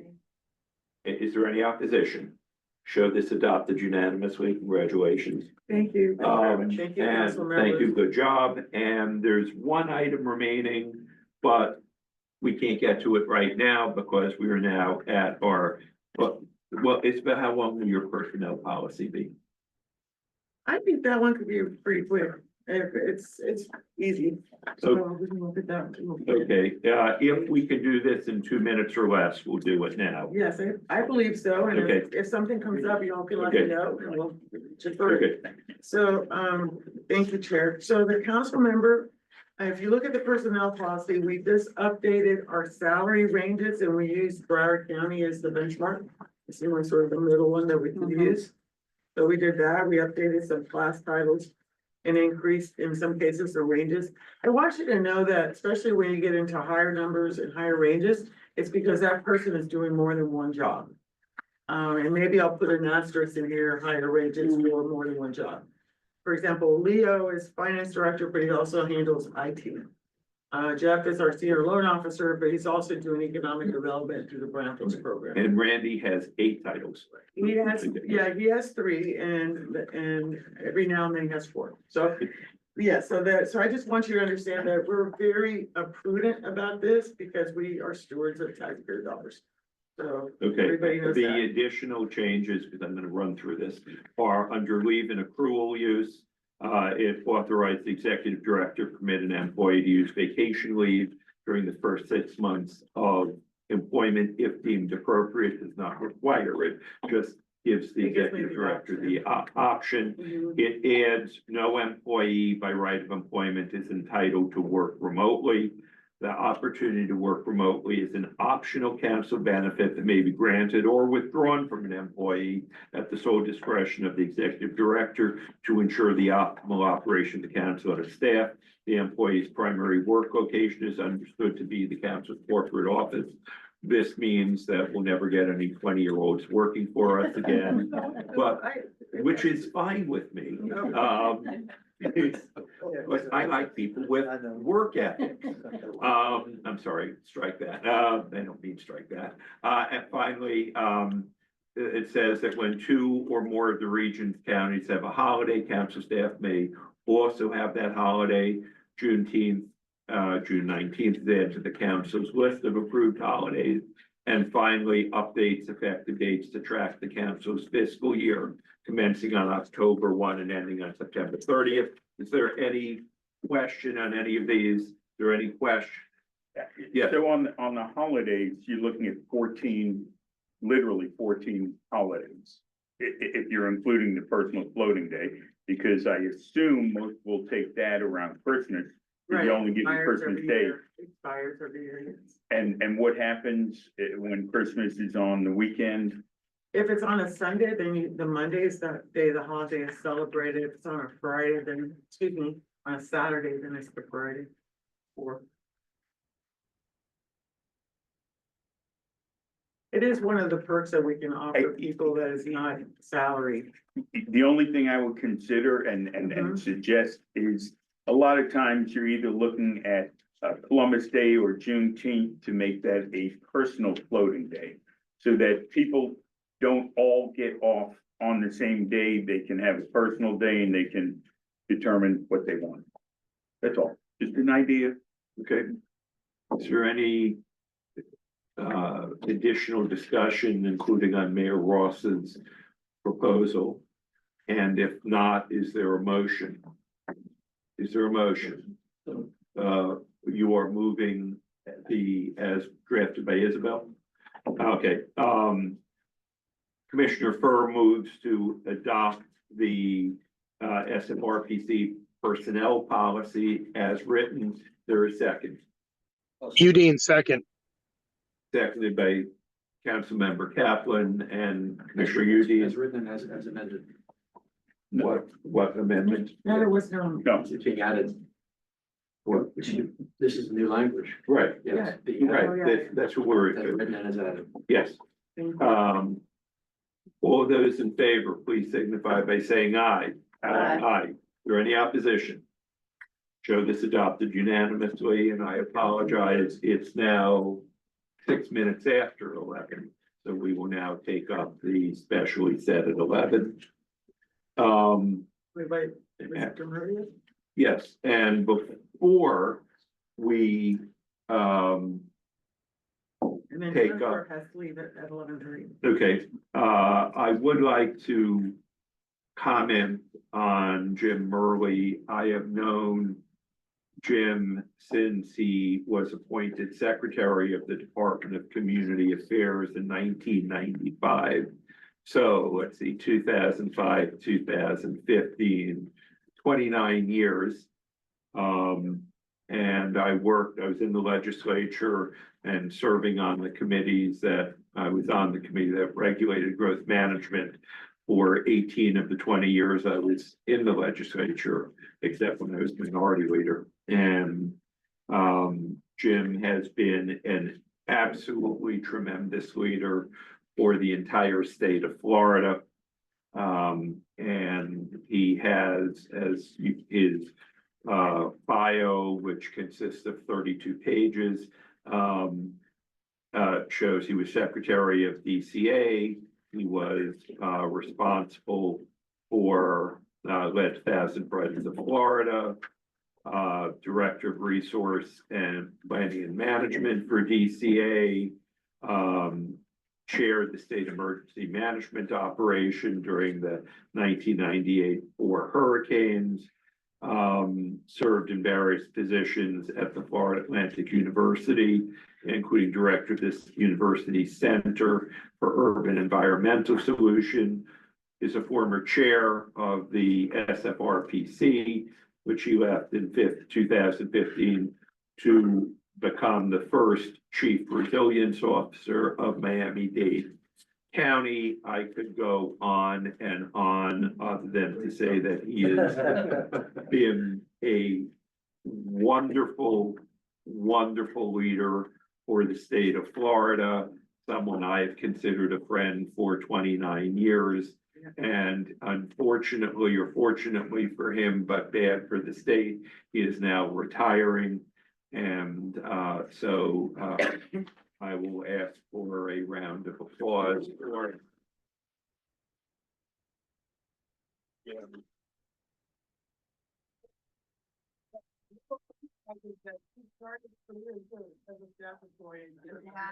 Yeah. So, Mr. Burley, if you'll come up and. Well, I mean, I can speak from here, is that right, or? Yeah, you You can. can. I did, thank you, Isabel. Was gonna say it all started for me here. In 1974, 50 years ago, I came out of law school and regional planning and estates. Overseas with the Army. And my first job professionally was the South Florida Regional Planning Council. There was no Treasure Coast Regional Planning Council. There was no Southwest Florida Regional Planning Council. In 6 counties. There were no nuclear power plants. There were no state buildings in any of our cities. It was and there was a law that I know you probably know historically called the Development of Regional Impact. We did 4 or 5 of those a month. It was just another time. I miss our esteemed general counsel, Sam, by a few years. Ellen Millage was the general counsel. I think you have been served by 5 executive directors, maybe 6. I'm not sure of the very early years, Isabel, but Was Barry Peterson the Peterson first one? was the executive director. Barry Peterson was number 1, correct? Number 1, right. I And know you then go back. Carolyn Eagle. And Jack, and Jack, you, and myself. me. Well, Jack came back for a short time, remember, he was Right, back, yeah, because I was hired the second time as the deputy executive director under Jack Osterhall. Jack, I think that lasted 2 weeks when he called me, he told me he was joining then Mayor Jimenez in Miami-Dade County, so being the executive director, and I want to say right now, in front of everyone, you have the best executive director of all those that serve here. Oh,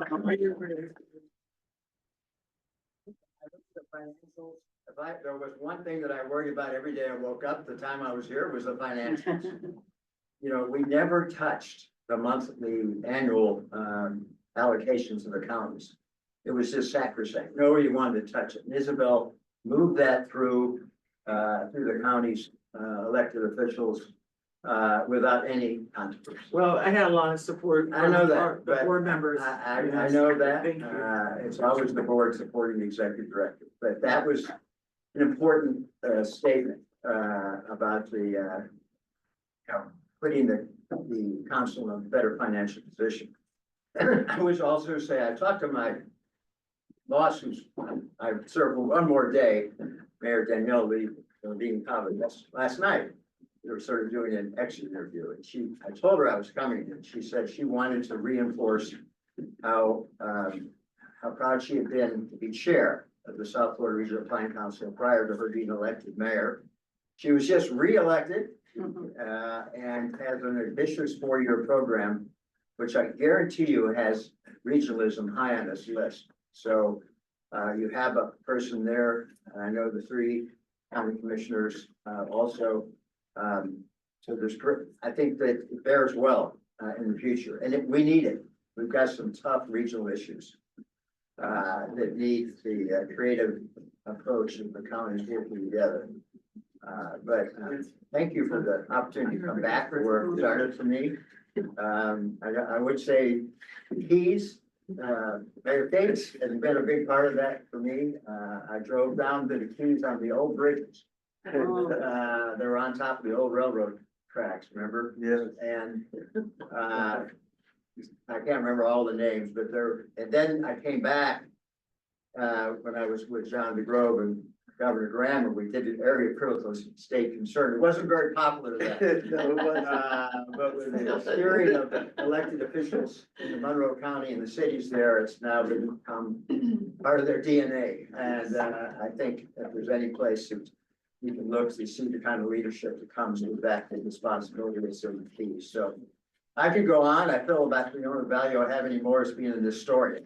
So I'm glad to add to any of your any gaps you might have, but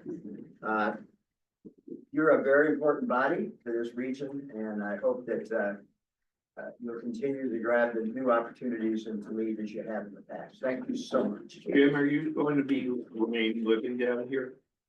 Yes, I live in the city of Miami. I tend to be a. We may call upon you to come to future meetings as a resource if you're Oh, willing. yeah, you That's never so retire from the volunteer. regional. planning Yeah, council. that's right. Anybody that works here knows that, there's regional council, they all say, I used to work at the regional council. Yeah, and I see some of my associates from the Office of Resilience online.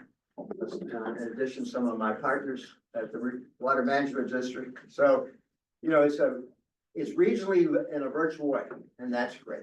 So. As I said, you're really not done with us yet. You may think you are, but you're not. I want you to know, no taxpayer dollars were spent on Okay, this. and we would normally spend more time on this, but I know Dr. Grotto has to leave in 15 minutes. So at this point in time, again, congratulations, Jim, a career, Thank you, everybody. a career of distinction. At this point in time. This point in time, I will call our CNSF flood risk study. I mentioned this in the executive committee, how Broward County has moved ahead. Dade, Palm Beach chose not to. I have repeatedly been, all of you have heard my discussions on parks and houseboats. They may be necessary for a short period of time, but I think we will be able to avoid the worst of this, as Dr. Gerardo is about to explain. Dr. Gerardo, thank you for being here. You're recognized, ma'am. It's very much my pleasure. Thank you. And I'd just like to see if you could see my PowerPoint presentation. It is. It's up. Yep, perfect. Thank you. So thank you, Senator Geller, for the introduction, and to Isabel for the invitation. And I know that Carolina is here, Dr. Moran from the Water Management District, that'll provide a lot more detail than I will provide in this brief introduction.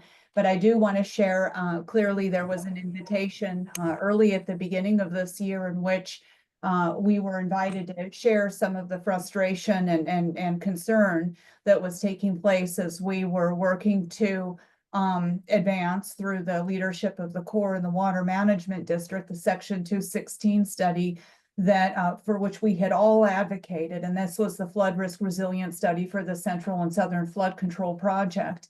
I mean, it's really a reflection of, I would say, 10 years of, working to gain support for the authorization of the funding, or excuse me, of the study, the funding necessary to move that forward.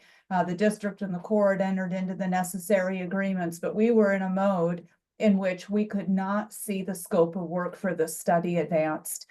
We had been sitting for nearly a year, I think, since the draft scope had been submitted to the Army Corps for approval.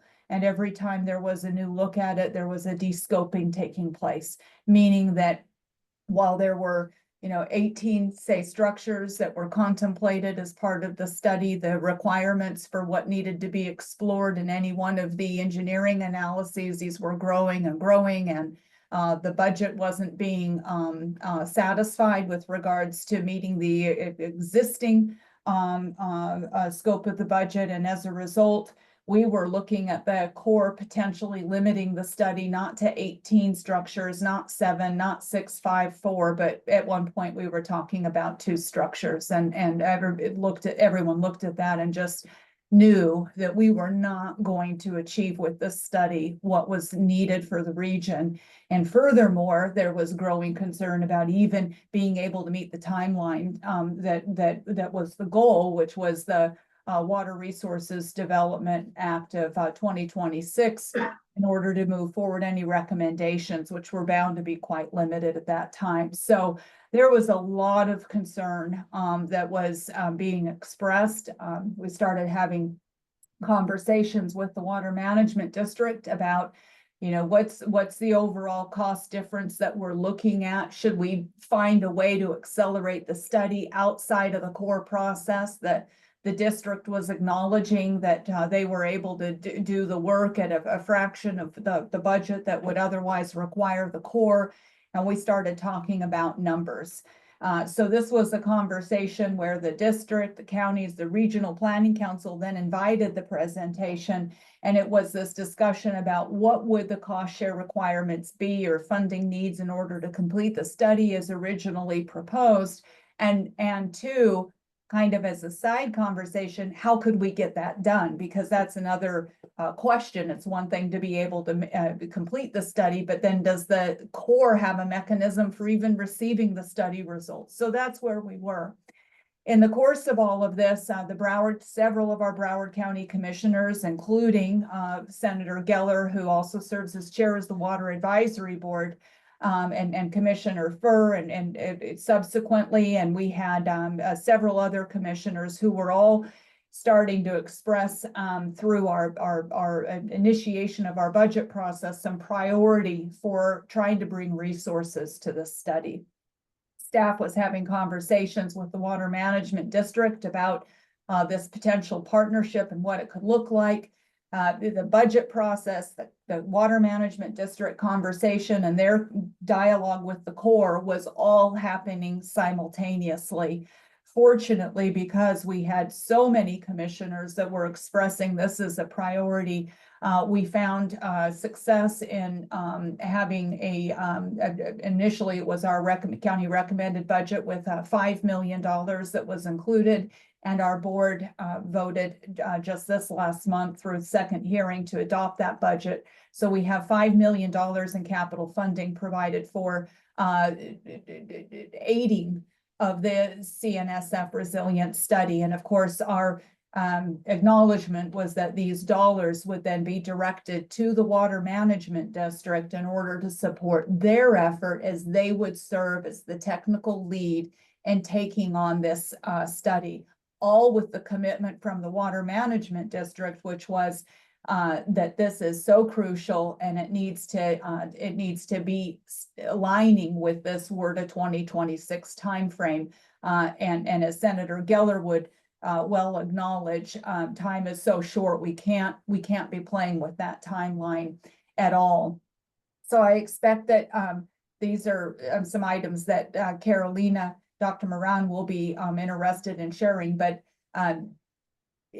again, simultaneously, the Water Management District was working a process. And so I'm going to just acknowledge that that took place and let Carolina talk more about that. But what it led to was an alternative process where the district is able to take the efforts of the 216 and is now working to parse them into individual modes where through different types of strategies, the reaches of the 216 can still be undertaken, but some of them will be on different timelines and through different methods. So Reach A, which is the Broward County Basin Reach, where our county commission came forward with the funding for cost share, that has allowed us to work with the Water Management District in order to see the Broward portion of the 216 advanced in an alternative process, which Carolina will talk about. Reach B, which is just to our south, it's acknowledged that there have already been a lot of FEMA projects between Miami-Dade and the Water Management District addressing several of the key structures there, which again, I expect Carolina would be able to talk more about. And then Reach C is the Miami River Basin. That is currently still tied in the 216 process, which the Corps would continue to lead, and excuse the typo here. And Reach D, I think, doesn't yet have a timeline. I think it's notable, though, that Reach C is now being contemplated as a 2030 WRDA timeline. So it just goes to show that we could not have had any reliable path in the way of timeline moving forward, seeing that even the small portion that's remaining is now delayed by 4 more years. So I really have to celebrate the leadership of the Water Management District for taking on this responsibility, and the Broward County Commission for bringing resources that even made that a viable option. It is a huge advancement from where we were at the beginning of the year. And I really think the Regional Planning Council and Isabel for raising the profile of this as a matter of deep regional concern. Where we are currently, we have an interlocal agreement with the Water Management District that is being finalized, and we expect to bring that forward before the end of the month for our county commission's approval, which will allow us to direct those funds immediately to the Water Management District. I know that the district's still working on scopes of work with the Army Corps of Engineers where additional support will be needed. I don't know if Carolina will say this, so I will, that there is a need for strong and constant vigilance throughout this process and starting essentially now, because we need timely execution of these MOAs by the Army Corps of Engineers to allow the Water Management District to meet this timeline. And it is so very tight that any delay threatens the WRDA timeline. So we'll be communicating these updates, but we're preparing to express formally our concerns and support for moving expeditiously with those MOA approvals to the core team. Consistent with where we were previously with the 216, we still need to meet the May 26 timeline in order to, as part of preparing for the WRDA process. The district's familiar with how to, and again, Carolina's conversation, but how to navigate this. And so we still will need to go through a process with the chief's report, and it's that approval that then allows for the WRDA consideration.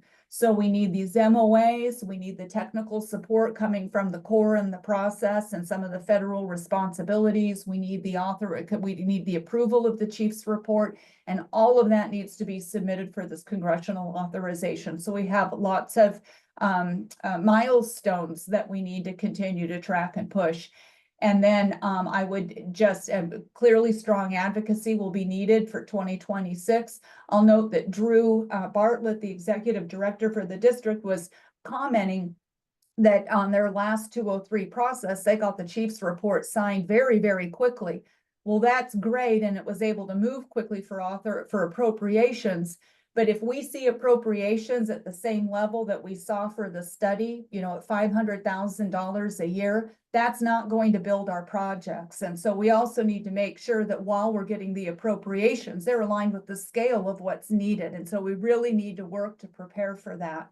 Otherwise, getting WRDA authorization is of little utility if the appropriations don't scale with the project need.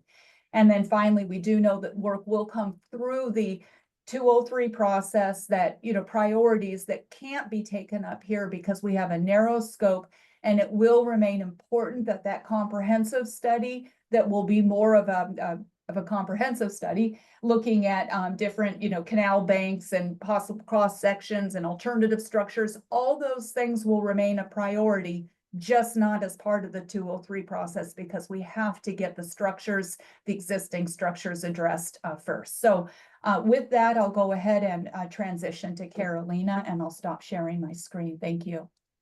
Before you transition, Dr. Corrado, you are one of the foremost, in my opinion, the foremost voice on resiliency in the state of Florida. Your efforts consistently on this have been invaluable. Yeah. Without you, this would not have occurred. And you have my congratulations and thanks. Although I have one or two questions on this, which is getting the fact that we've done all of this is great and wonderful. What are your thoughts, or maybe this is a Dr. Moran question, as to the likelihood of the funding? I will schedule a meeting between you and the South Florida Water Management District and Isabel and myself and Congresswoman Wasserman Schultz, who is one of, assuming the Democrats retake the House, will be one of the appropriations cardinals. And if not, her and Congressman Diaz-Balart have a strong working relationship that when she's a cardinal and the Democrats are in power, she takes care of his projects.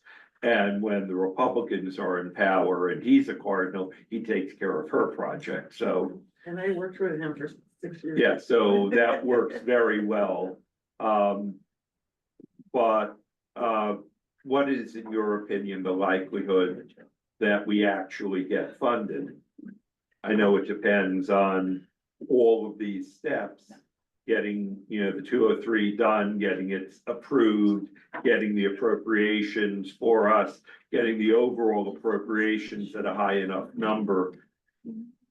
Yeah, want to take a guess at a percentage?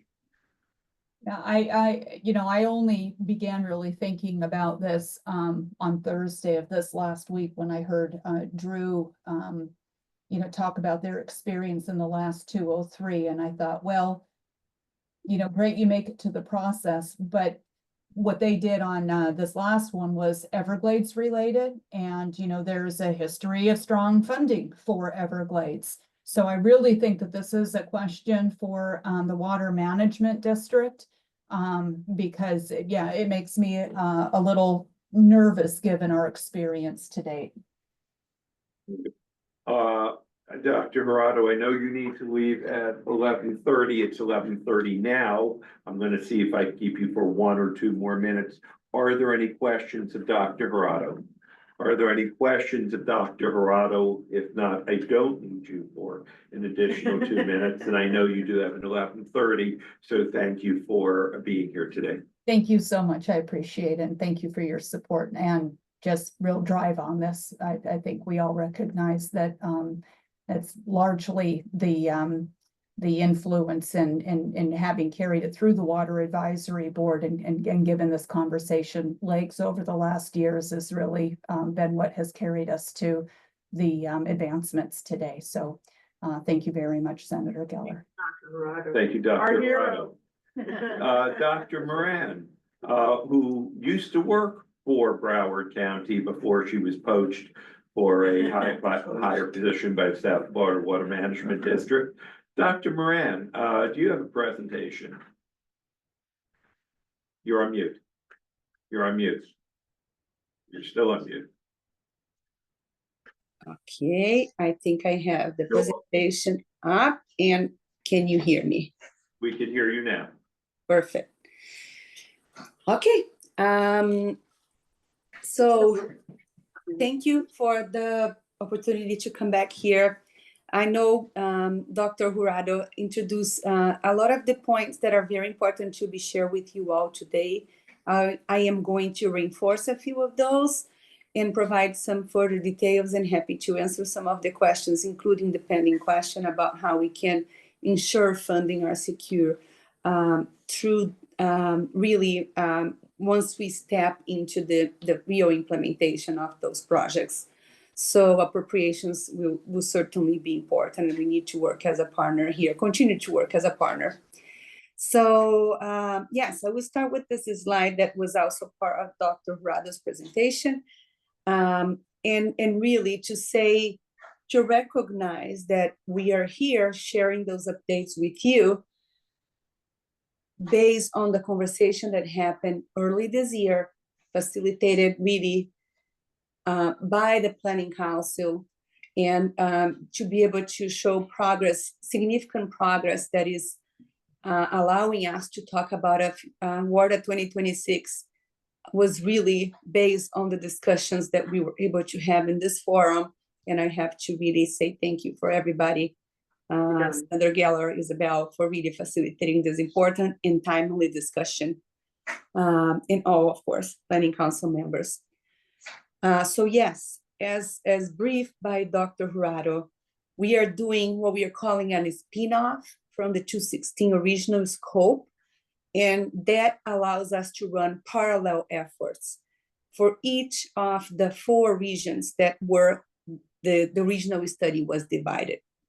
So for Planning Reach A, which is Broward County, we are getting the significant funding support from Broward County and the EP to run the study. So we are using this very similar scope. We're going to be working very closely to the way that we were doing the 216 We will be leveraging everything that was developed by the 216, but we will have the opportunity to drive a little bit the speed mostly of this study.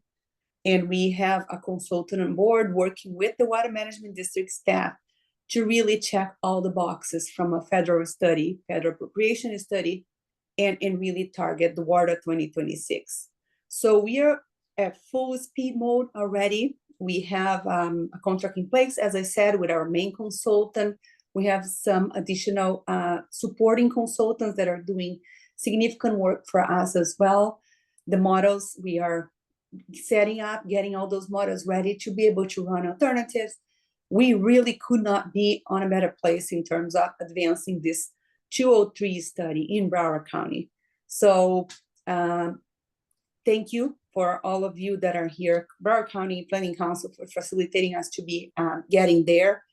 And we'll have a first public meeting to talk about this study scheduled to the end of October. We are coordinating that with Broward County. So we will be sharing the dates and the agenda for this meeting with you all, probably in the next week or so. But this study is official. You saw the letter. I have it here too, the letter from the Assistant Secretary of the Army that was shared with us, authorizing us to perform this study. We will work very closely with Jacksonville District, the same team that was working with us on the 216, but we will be delivering those reports and the study for final approval directly to the Assistant Secretary of the Army, so headquarters, ASA. So that allows us to really gain, specifically in terms of time here, to using the consultants and all the support that we have for this study. Moving down to Miami, we have a basin that is Broward, and Miami still C9, but we have applied for FEMA grants for those three basins, C7, C8, C9. We have received the award, and we can finally say that we have agreements. We have notices of award. It took us a little bit of time to get it all executed and approved by FEMA, but we are now at full speed on design already for those three structures. That will be very essential because we will also step into design on planning reach A.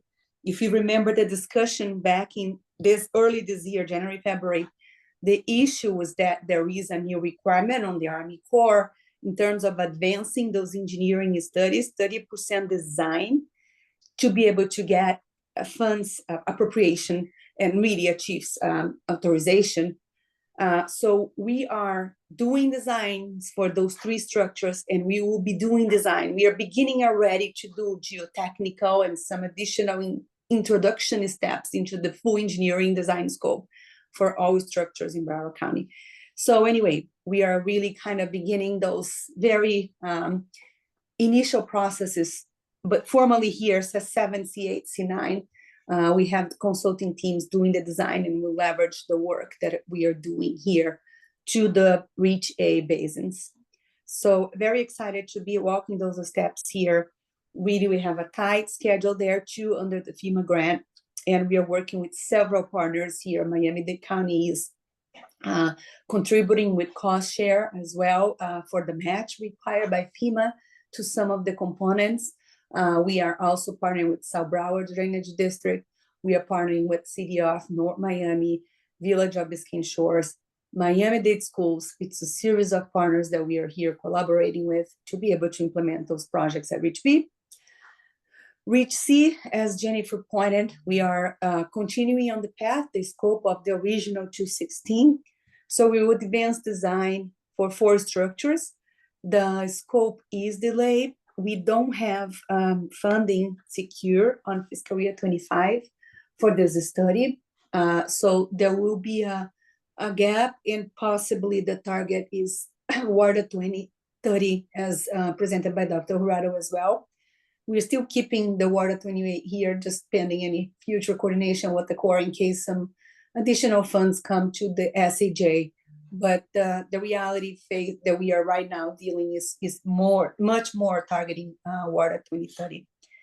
And planning Reach D, the South Bay basins, we have an effort going on there as well, BBC or the Biscayne Bay Aquifer Study. We're going to coordinate very closely under that scope, but we will have an additional authorization, either a new 216, or we're going to integrate those into the comprehensive study scope once we are at full speed at that study. We also do not have appropriation in fiscal year 25 for the comprehensive study under the core umbrella. So 2 studies that did not get the funding this year to be advancing at the speed that we need, that we were planning to be working. But yes, continuing very focus and determine on reach A with the 203 Broward basins, and reach B with the FEMA funding for C7, C8, and C9 basins. Just a little bit on the scope for the 203. This is the project area, a little bit more detail. We have 9 watersheds there, 9 primary canals that we manage. Those primary canal, of course, are integrated to all the secondary systems there with the 298 districts. We have 8 major water control structures that we are mapping, and we have other non-managed watersheds downstream. So the blue shaded area are areas that are tidally influenced that we don't directly manage. They are part of the study mostly by the fact that we need to do not cause any harm and increase flood risks to any area within this study area. So of course, we'll be looking very closely to all the area that is highlighted in this map. This is the, as I said, authorization from Assistant Secretary to Drew here to the Water Management District for us to really initiate formally the 203 study. We are working on the first step Jennifer highlighted. So we were authorized to negotiate the memorandum of agreements to perform federal activities and technical assistance in partnership with the Jackson districts. So we are working very closely with them, SAJ, to finalize those MOAs and develop scopes of work. So there are still steps into this study process that are required to be done by the Corps. So we have a very specific scope of work with deadlines, and we're going to be working very closely with the Jacksonville district to be able to accomplish those very important milestones for the study.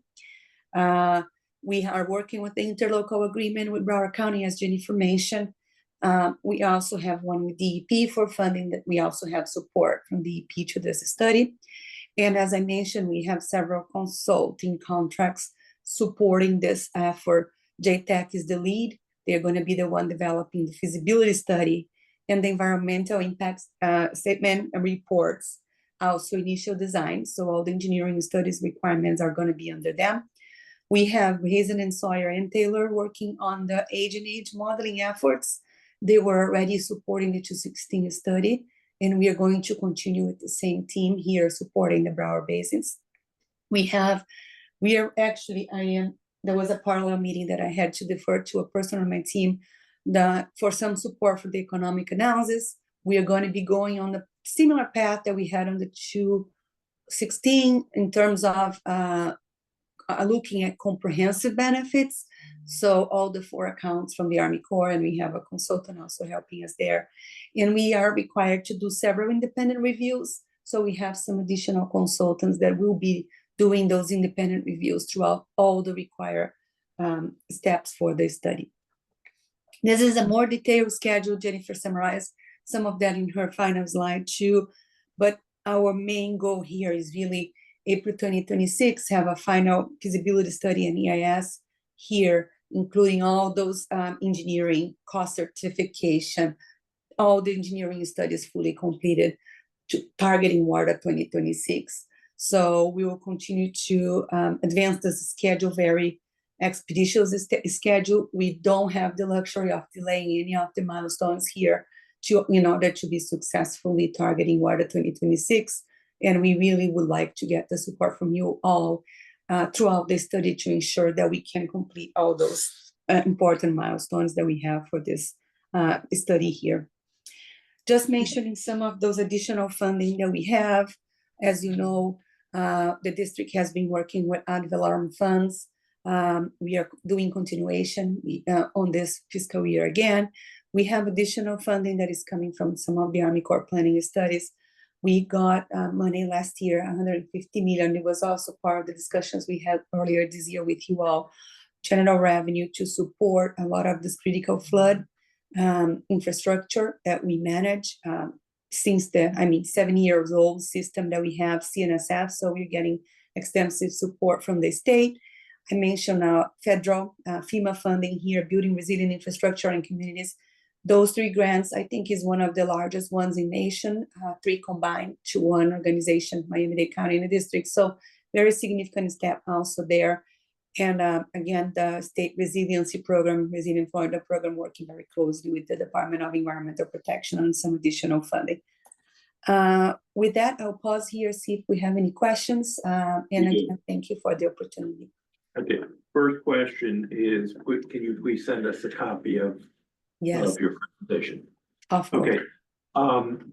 First, Dr. Moran, let me thank you and Mr. Bartlett for the work that you have done, which has been outstanding. I'm not aware of any other water management district that has worked this closely in conjunction with the local governments on flood prevention. And, I know that I, and along with Commissioner Udine and Mayor Fisher, spoke at Lamar Fisher, when he was mayor of Broward, spoke at a South Florida Water Management District. We've had multiple meetings, and I really appreciate the support that South Florida Water Management District has shown.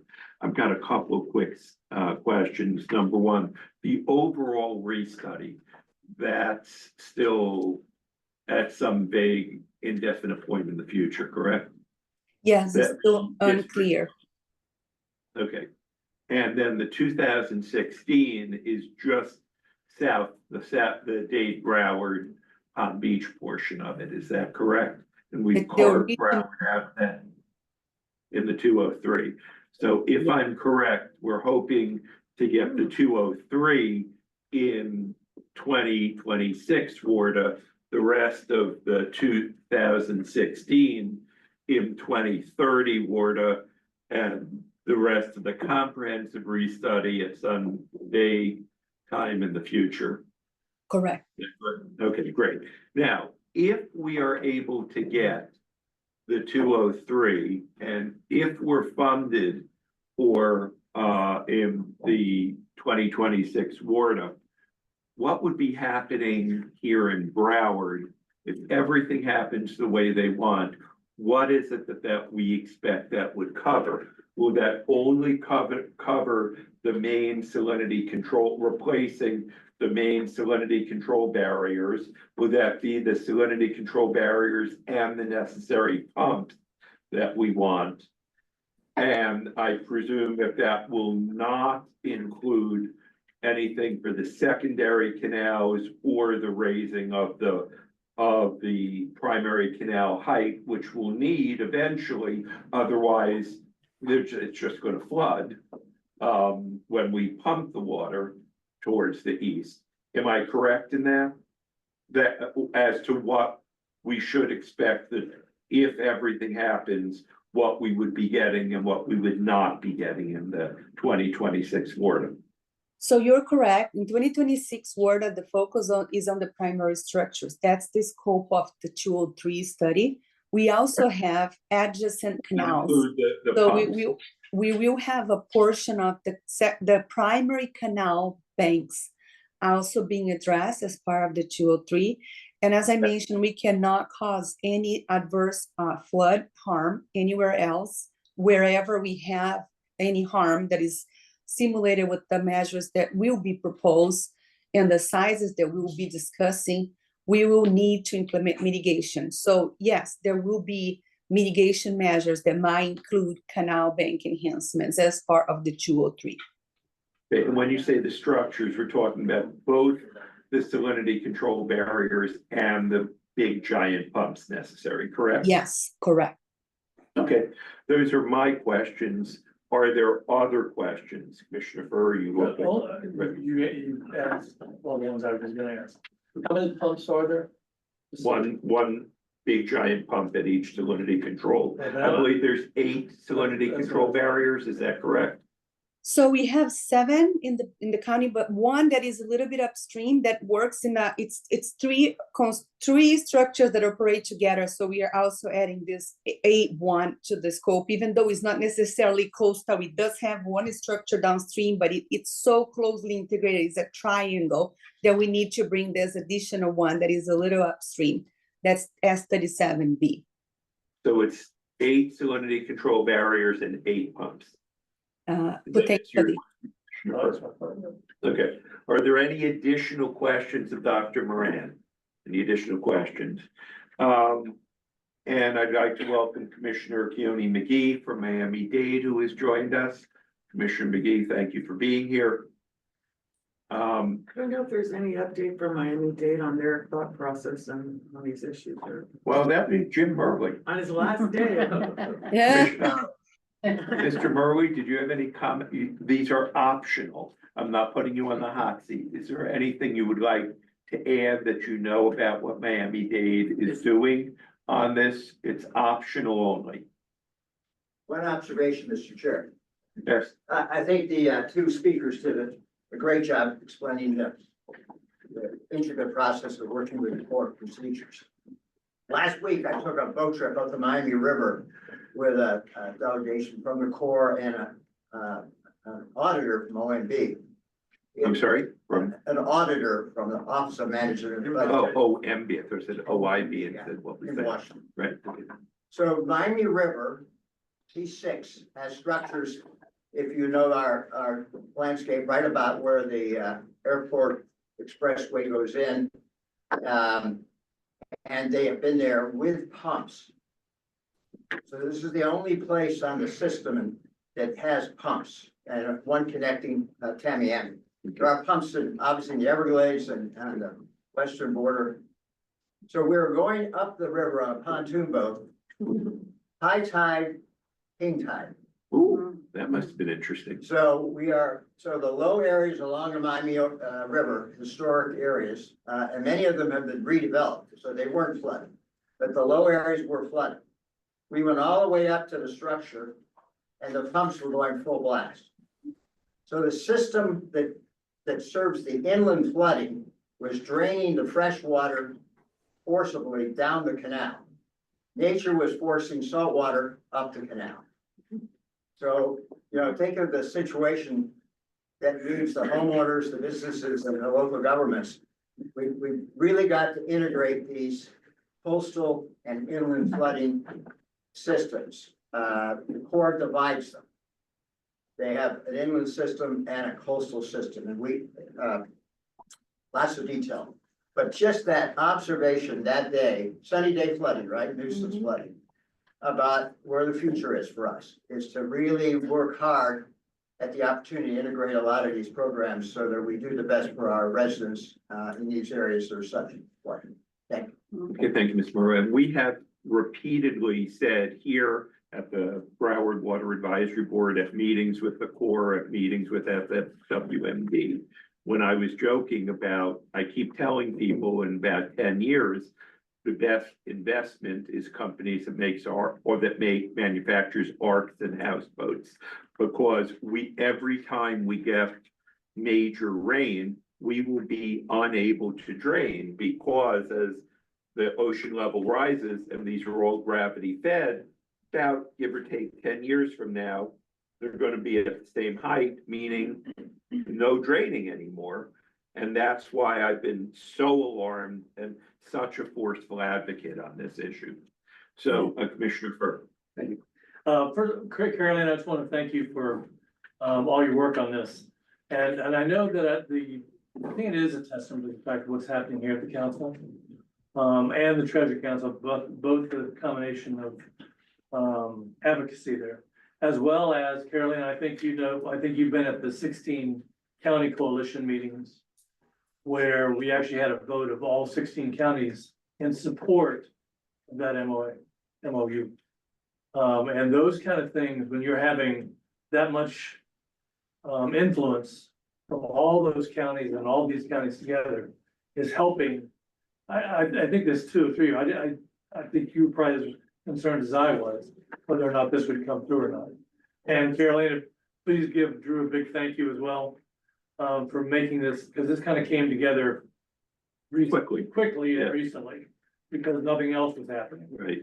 And I think it's this council, 16 County Coalition, everybody advocating together.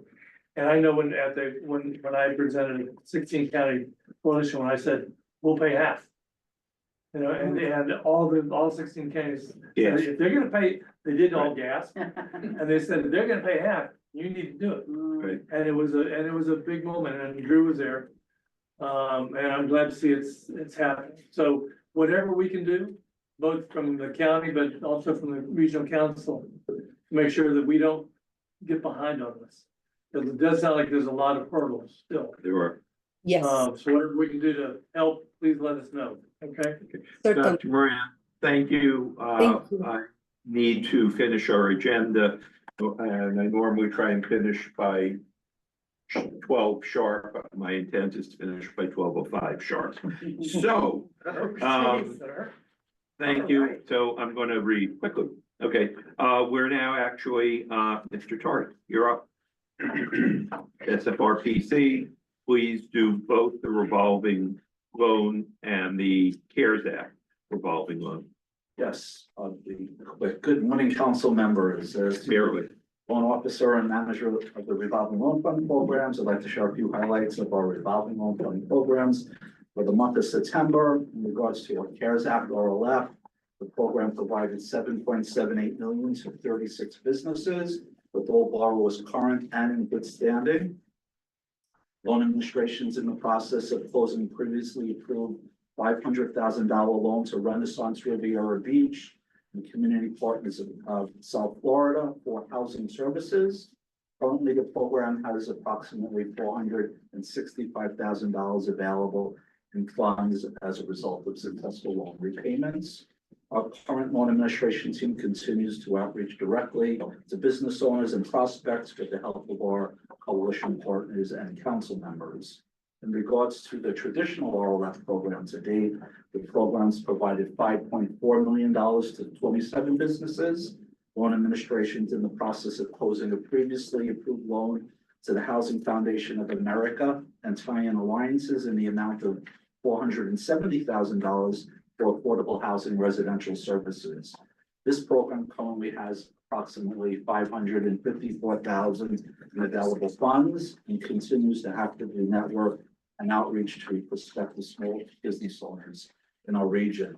Goran Charp, our legal counsel, continues to represent the SFRPC and the ongoing collection efforts related to Angela Dawson, PA.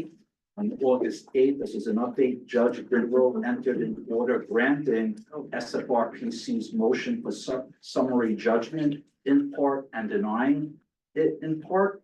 Thus, the judge granted summary judgment in favor of the SFRPC on all of Dawson's counterclaims against the SFRPC, thus removing them from the case.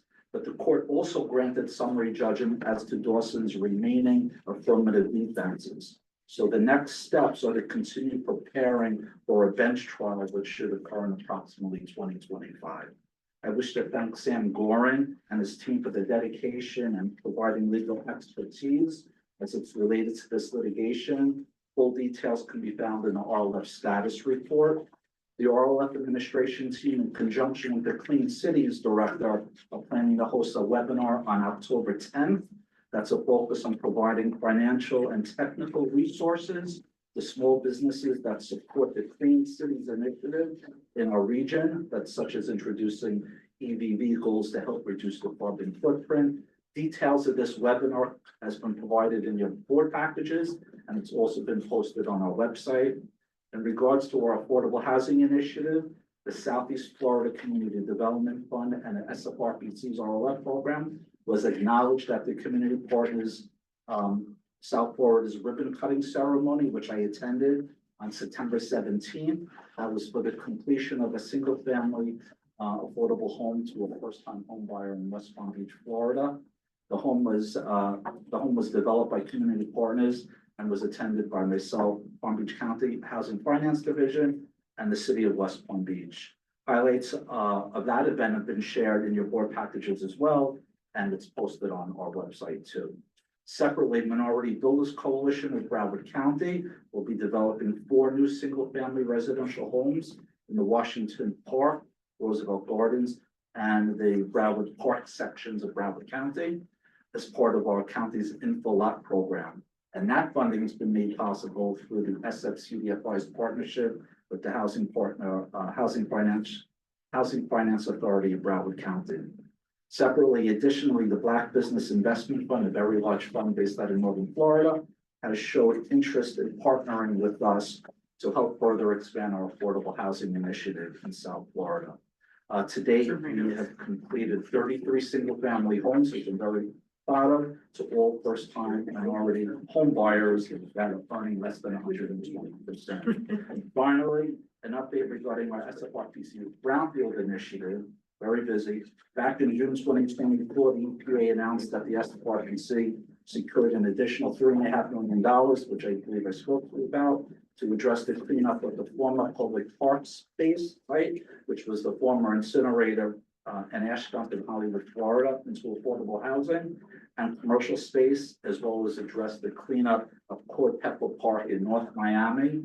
Both projects have commenced their initial planning and cleanup initiatives begun, and the SFRPC will provide project progress reports to share with this board to show its progress. In the meantime, in the board packages is a write-up on the Port Pepper Park project if you're interested.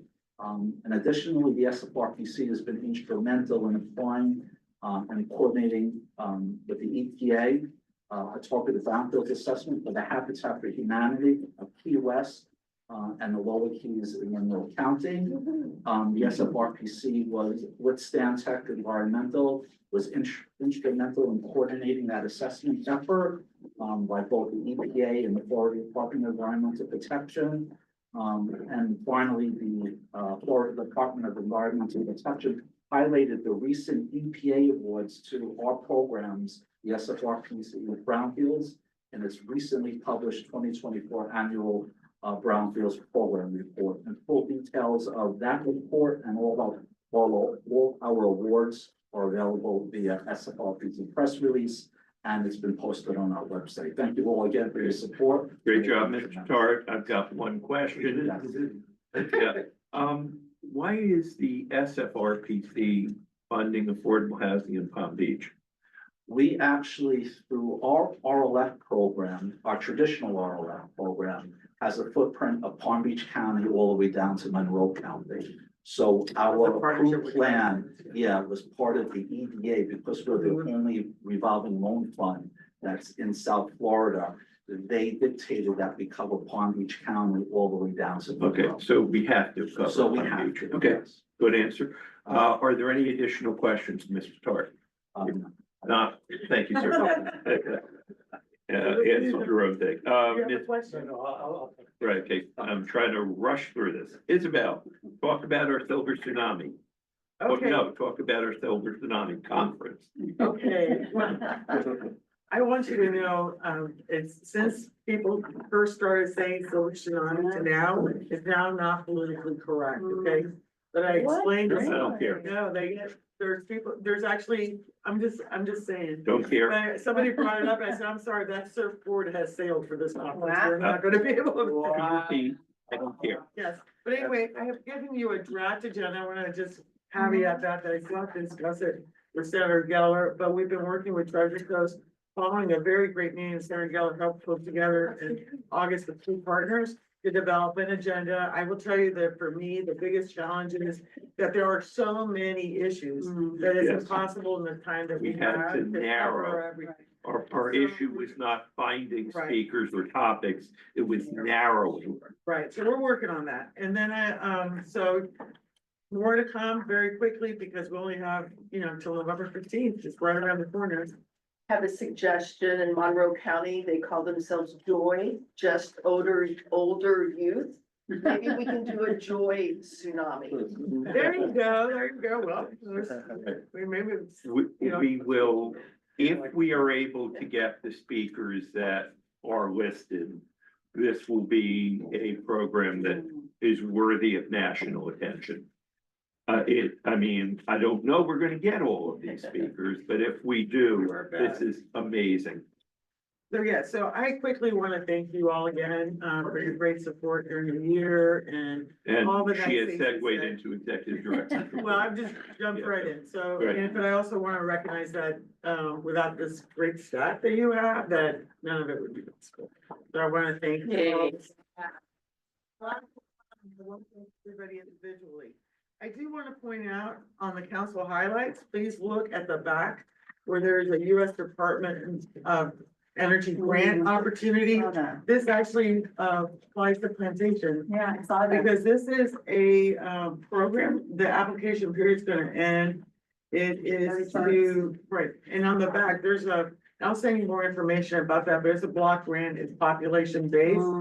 So my understanding from Marion Knowles, who is our bright and shiny new employee, who unfortunately isn't here today, as a jury duty. But my understanding is that it's yours for the taking. So, we can discuss a little bit more about that, okay, for plantation and this stuff. And I don't When know, is the deadline for that? at the end of the month of October 31st. Okay, so Um, I'd like you to send a copy of this. Is this something that other cities can still apply for? there is a list of right here, 28 cities, it includes Weston, Tamarack, Sunrise. So I will just send it to you guys again, so you'll see it, along with the explanation that Marion prepared so nicely. Hollywood is one.